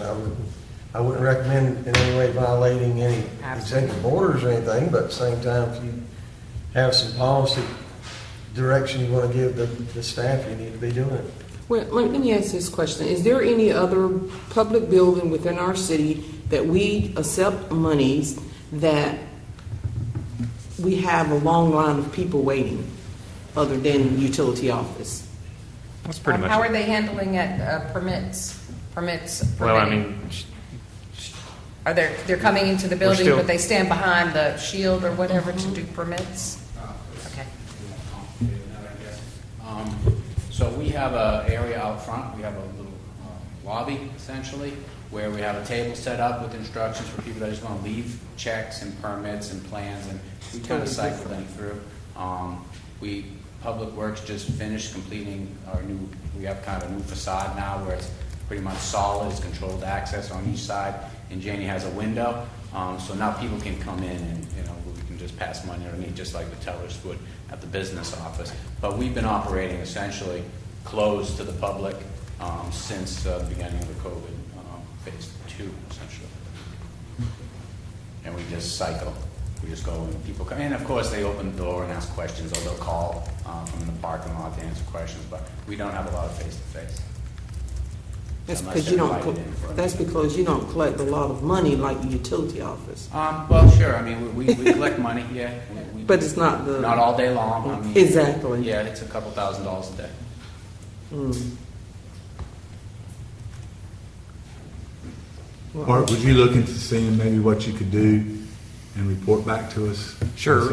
Happy to work with Mary and develop a plan that's, I guess, more open, if that's what I'm kind of understanding with the board, that you want us to be. Well, I'm not sure if I don't want any of our employees to be put at risk. So whatever you can do to accommodate your customers without putting the customer and the employee at risk would be nice. I can assure you that that department is probably the most at risk of any of, or division of all the ones in the city. That would be mine, just because of the sheer volume of touching everything. And I know Mary has done a great job of trying to coach her staff and teach them the appropriate ways to sanitize and do everything that they need to do. But you think about when there's $200,000 worth of checks and cash and utility payment vouchers and everything else that comes through that location per day. My concern not necessarily is just also for my staff, but it's also for the public and how much those people would be potentially exposed by bringing them into office if other people are coming into that office who may be potentially have the virus or whatever else and leave that here or touch this or whatever else, which means that we're going to be constantly having somebody to clean and everything else. But we can do it. Plus, not only that, I mean, you're going to be restricted to the number of people that can be in the building. Correct. Exactly. The smaller the building, the smaller amount of people. Right. You're going to have someone at the door monitoring that. And if you're going to open up, I would strongly recommend that we hire someone, maybe through temporary services or whatever, to constantly be in there cleaning. And that's probably what we would do. Yeah. Why can't it be done by appointment based and then create some sort of plexiglass mechanism specifically for that one person that's going to handle these account questions and, you know, standing or whatever. Like, I'm sure there's something that could be put together, but it may be by appointment based. If they have an appointment, they get checked in one at a time and leave 30 minutes in between each appointment. Well, and Mary, see, I'm Mary, I think it's probably best. Why don't Mary come up and talk about what they are and aren't doing at the utility business office at this point? Because I'm almost certain that they're doing appointments and helping people with payment arrangements and everything else. We're not doing any in-person appointments at all. We are doing a lot of business by phone. So all the things that typically would have been done in person are now being done over the phone outside of the payments. There's absolutely the 5 days a month when payments are due on those due dates, so the traffic is horrendous. We give a flyer to every single car that comes through every month. We're printing a couple 200, 300 flyers a day that they give them a choice of 10 or 15 other places they can pay their bill. They can pay their bill at Food Lions and Piggly Wiggly's and any Western Union. They can pay their bill online. So we've given them many, many options for other ways to pay their bills to try to encourage them. It's like, hate waiting in this line, here, try these other options. As far as new customers who would like to set up service, when they call, we will say, you can go online, you can fill out the form online and send it back. If you don't have any sort of access to a computer or to the internet, then you come to the office, they give them the form, they fill it out, they bring it back. We don't always force them to get back, we let them cut back through the line. Sometimes they will, sometimes they just get back in line in their car and come back through a second time to drop it off. We have a drop box, but it's right where the line is. We have a proposal to use some of this COVID money that we're getting. There used to be another drop box on the other side of that building, and we think if we tear that wall, if we get Matt to tear the wall down for us, that we can put another drop box on the other side over where the ATM, and that's going to make a huge difference. People who we have a lot of people who just want to drop their payments off. And we've actually had Jackie out there before, believe it or not, with a bag, holding the bag, going car to car, and they're just dropping their pay. They just need a place to drop it off. So we're trying to make those improvements on a daily basis. For the most part, people understand. We have bought the plastic petitions, so there's 3 windows in our front office, and we've bought those petitions and had them, those plexiglass, and had them installed. We haven't used them yet because we have not been open to the public. We also have some hand sanitizer machines we have that we've installed. So we are going to be ready when the time has come. We've just not been told to. Like I said, we have, I would say a handful of people on any busy day who are complaining. For the most part, people are getting it. We've just gotten rid of the cones. We just redid the traffic, and that's helped a lot too. The cones were a little bit messy in the beginning. We're doing our best day by day. We have had, I think, now a total of 3 employees be out over the course since March. So my employees are exposed on a daily basis. Nobody's been really ill, which has been a blessing. But we are exposed to them on a regular basis. It's hard not to be, just with the amount of, they're cleaning every 30 minutes, and we're keeping track. People who are doing the cleaning are initialing, telling what they're cleaning. They're doing light switches and doorknobs, and they're going out to the drive-through and doing the little round. And so they're doing the keypads. I mean, they're really doing every 30 minutes. We're doing the cleaning. I don't know if we can do it more than that. I guess we could. They're not cleaning after every single customer touches it, though. That's not happening at this point, if that's what we think we need to do. But we're doing our best we can with what we got, and if there's something else we need to be doing, we're certainly flexible and can do it. I mean, I think serving the customers is important, but staying safe is as well. So, well, Ms. Hogan, I wasn't requesting for our customers to have access to coming in the building to pay their payments. Right. That still can go through drive-through.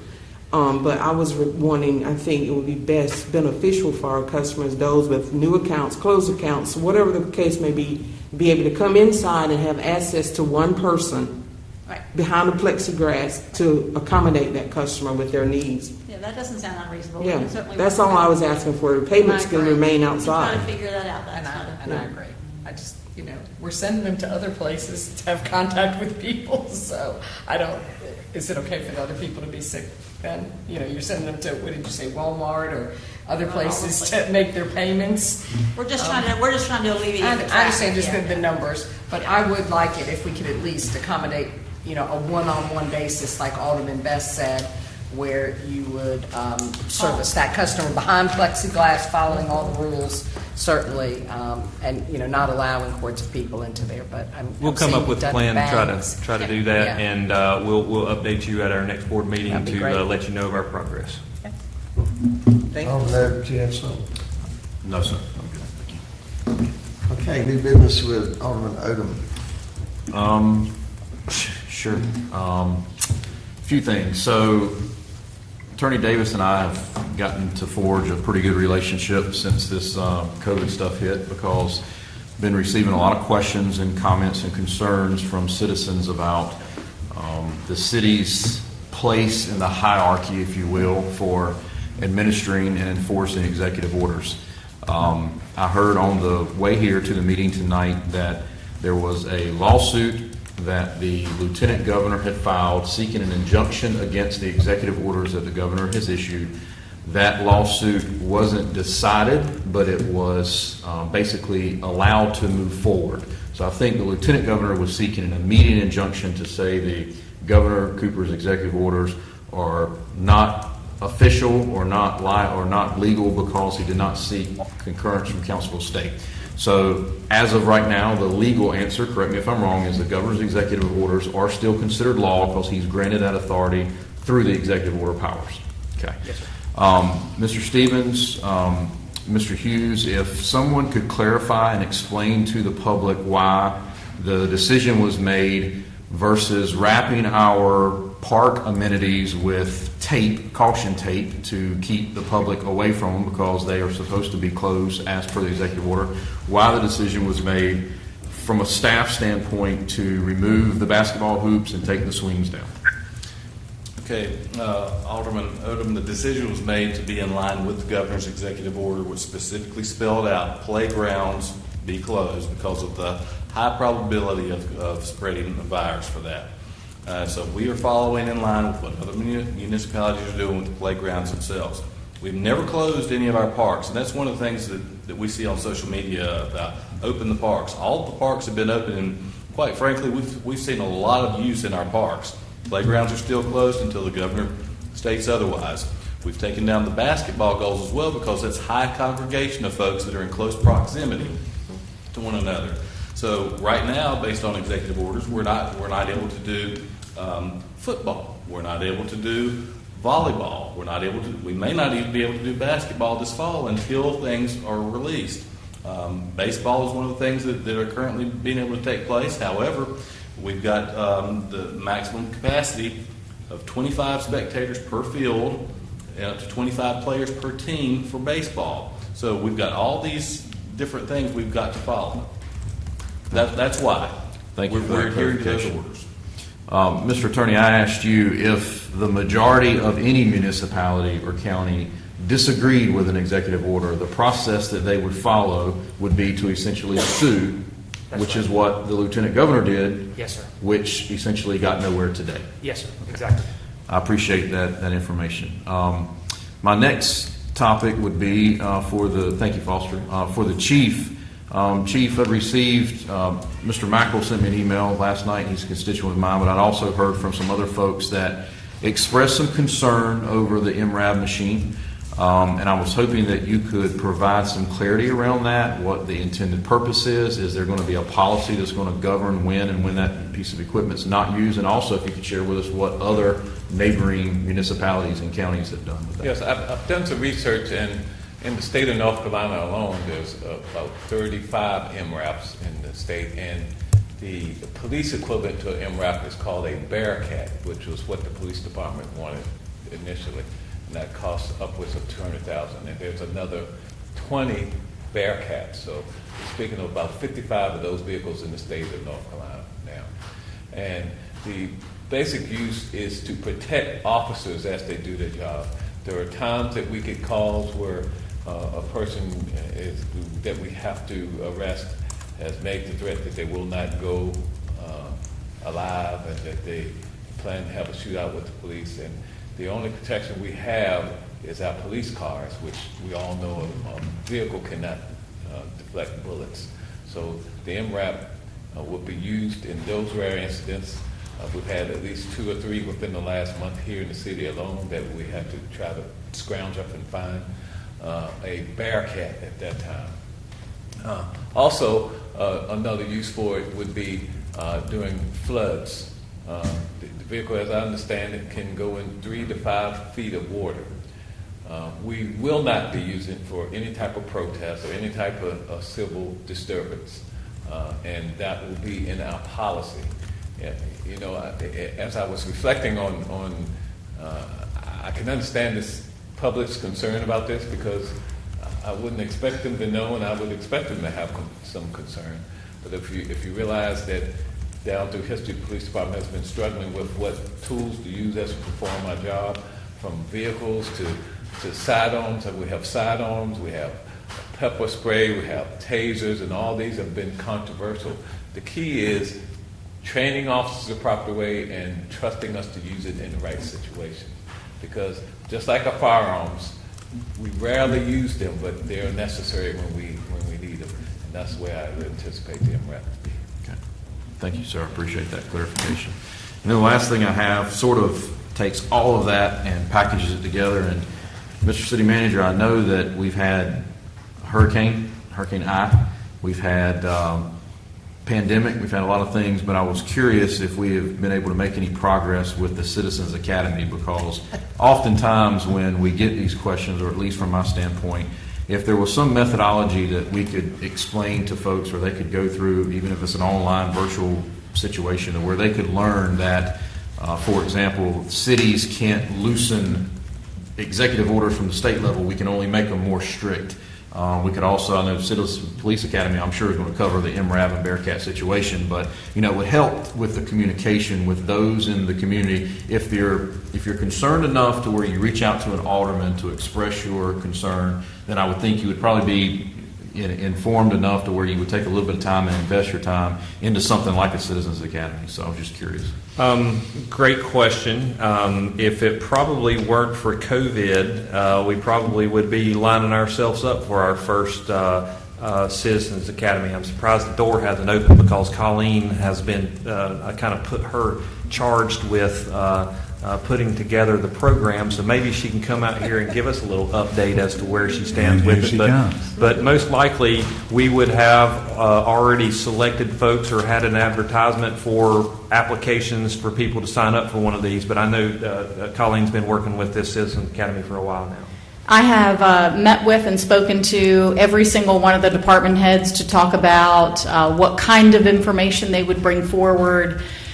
This was all, of course, pre-COVID. What kind of tours could we give? I have notified and inquired of local restaurants, because we would likely feed them a dinner meal or some sort of snack during the Citizens Academy. And I have that plan 95% put together, and then COVID happened. There are probably some ways we could, revise that plan and make sure that everyone was socially distanced and wearing masks and that sort of thing. But it's, again, one of those changes we will have to consider going forward. But yeah, it's put together, and I was really excited to work on it. And we have a lot of valuable issues and programs and services to share. So hopefully we will be able to get it off the ground in its normalcy, sometime in the future. I figured since Colleen's husband is responsible for doing a leadership craven every single year, it'd probably be wise for me to assign it to someone who might have a relationship with someone who's so knowledgeable about taking in a group and doing that. But anyways, we would be happy to entertain what the board's direction would be. If y'all want to go ahead and move forward with one, we'll finish up the final 5% and get the applications out there and have people sign up. We'll definitely need to think through all the social distancing and how we travel from place to place, or if we're even going to travel, if we just meet at places. We need to be very careful, again, about opening up facilities for mass gatherings and so forth and so on. So that's. I would just say I'm thrilled to hear we're 95% of the way there. The only thing holding us back is the COVID situation that eventually is going to take care of itself. So it's Maybe good we can to look hear we towards make January progress. to the first of the year. I mean, how long are we thinking this would last? Well, you have about 8 to 9 major divisions or departments within the city. Some of them might be combined because I can't see, you know, and no offense to, she's not here, but Sonia had a prior thing going on tonight with one of her children, but you know, HR could probably be coupled with something else, maybe finance department or something, you know, not to downgrade what they do, but the fact of the matter is those items may be a little bit to the public, something that may not be as interesting, I guess, how I would say it, is what the police or the fire or public works and all the different breadth of things that public works may do or whatever, or parks and recreation or whatever it may be. So what we may do is try to accumulate a couple of those. So I'm thinking more of maybe like a 8-week course, maybe one day for 8 straight weeks that they can dedicate an evening, 2 to 3 hours or something like that, to where we could have a course of study. Maybe the director of that particular department comes in, presents the things, has a Q&A, maybe does a little tour. That's what the pre-COVID thing was going to be. Now that may change a little bit if January rolls around. We're still dealing with these kinds of things, but if we want to do it, that's kind of where we're at. I mean, a lot of people don't even know what our wastewater treatment plant looks like, where it's at, and what it does. You know, so if we get into Jordan's group, he may want to show them the water plant, the wastewater treatment plant. You probably won't spend very long at the wastewater treatment plant. Yeah, well, once you consume it, you got to know where it goes, you know, and then and there's a lot of money, and know what your rate's paying for whenever you see it on your bill and everything else, and you know, so a lot of those things will factor in. I appreciate the update. Thank you. That's all, Mayor. Okay. Alderman Best. Yes. I just want to reach out to Chief Boyd and his family and send my deepest condolences. I knew his mother, and she was a grand lady. Yes. And Matt, I would like if you would come up to the podium, please. And I won't pick on you no more tonight, okay? I know I mentioned back at, I think it was our May 26th board meeting, I asked what was the latest update on NCDOT paving, and I know that their project started, I think it was March of this year, for their budget year, and I wanted to know if the Highway 55. I don't have an update. Last time we talked about this, we reached out to DOT. I know a lot of their funding was put on hold. A lot of their projects were put on hold. I have not talked to them lately, but to my knowledge, I don't think they've released any projects since they've put everything on hold. Okay. Well, can you do that, please? I can reach back out to them and see what their scheduling is. Just shoot me an email or whatever. I'll appreciate it. Certainly. Thank you. And thank you for all the other work that you have done within Ward 5 and the entire city as well, you and your staff. And thank you, Mark. I wanted to express to you as well. Thank you. You really kept us updated during the ISAIA. I appreciate that. That's all I have. Okay. That's good. Alderman Kinsey. I'd like to thank the manager and the rest of the staff for a job well done during the storm. That's it, sir. Okay. Alderman Asher. Yes, Foster. Have you had any phone calls about speed bumps at Lawson Creek Park? I got one today. I've had none. None? We've had no phone calls. Okay, because I have received some. They're okay with the speed bumps being removed from the main drag going into the boat ramp. The concerns that I've received, and believe it or not, it's not from the group that you know that call me all the time. It was from a gentleman that sits out there every afternoon, and that loop road where it comes back up or comes back out, he said they are flying down that road, and he would love to see at least a speed bump put back on that road. You do whatever you want to do. I just told him that I would bring it up to your attention. I will say that we have posted park speed limit signs, which in all the parks are 15 miles per hour. And if the board would like for us to put anything back, we'll do so. Were they there today? Because he called me today They have, and as soon as the speed bumps came out, the same day, we put the speed limit signs up. Well, that straightaway where you come around by Jack's Island and then you hit that straightaway, he said it's almost like a drag strip through there and people walking there all the time. And he thought it would be nice if we could put a speed bump back there. Well, And I've also had some phone calls from that group. Not trying to be a stickler here, but I'm pretty sure that it was a board motion second and approved by the board to It remove was. speed bumps from Lawson Creek. So if the It board was. wants to I'm put just back asking some in if certain he's had locations, any- we will do that. So I've got a message today that they want them at Union Point Park because there's speeding in that area. So, again, I don't know how to police this. You get people sometimes that, want to go fast. I think it's going to be a problem in all our parks. I think it's a problem within some of our communities. Yeah. Well, I'm not So, a big fan of speed bumps, period. Me, I Yeah, but I've had some phone calls and I told them that I would bring it to your attention. So maybe if you should monitor it or something, Sue. Thank you. And I also would like to express my condolences to Bobby Boyd and his family, Jacob and Jason. Jean was a wonderful lady, was my next door neighbor for over 15 years when we lived in Riverside. Wonderful family, public servant, clerk of court for the Craven County for years and years and years. And, I'm proud to say that one of Jean's first duties as a clerk of court was to finalize the adoption of my daughter. And she's 30 years old now. So it was, Bobby has taken real good care of his mom during this time. And I know that, I just, wanted to wish my condolences to the whole family. Good people. That's all I got to say. Okay. Alderwoman Harris. Thank you, Mayor. First and foremost, as well, with my colleagues, I want to send my condolences to Chief Boyd and his family. I'm sending prayers up.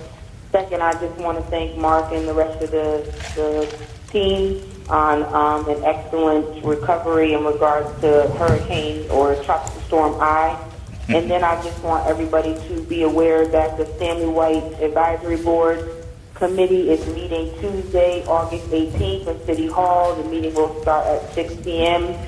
This meeting will have a few individuals from the firm that will be discussing the public input process. And I think the agenda will be put out this week. So we, follow social distancing, but we do encourage individuals to come so they can hear and see what is going on with the Stanley White Advisory Board. That's all I have, Mayor. Oh, okay. Thank you. Alderman Bingham. I think we are all in one voice in expressing our condolences to Bobby and his family. And I know I personally reached out to him and just, wanted to conclude in saying that. I do, Matt, you want to come back up for a minute? I didn't want to interrupt Alderman Best, but I have the same kind of issue I need an update on, and that's the bridge, the Trent River Bridge, the Cunningham Bridge. We've, 2 years now, we sent a notice about the open and close, and it had to be reviewed by the state and then by the Coast Guard. Do you have any idea where we're at? I continue to get complaints about that. I think that's in its final phases. It went through the public comment section. Then it was just sent to the final stage to be signed off by the Coast Guard. I will call the gentleman tomorrow and get an update on that, but that should be very close. I just seem lately, I don't know why, but 8 o'clock and 5 o'clock it tends to open, especially 5 o'clock. 5 o'clock every day. Yeah, and I don't understand that. And that changing it would really, I think, help the flow of traffic. And We should be very close, and I can get that update for you tomorrow. I'm sorry to make you stand up again. Anybody else while I'm up here?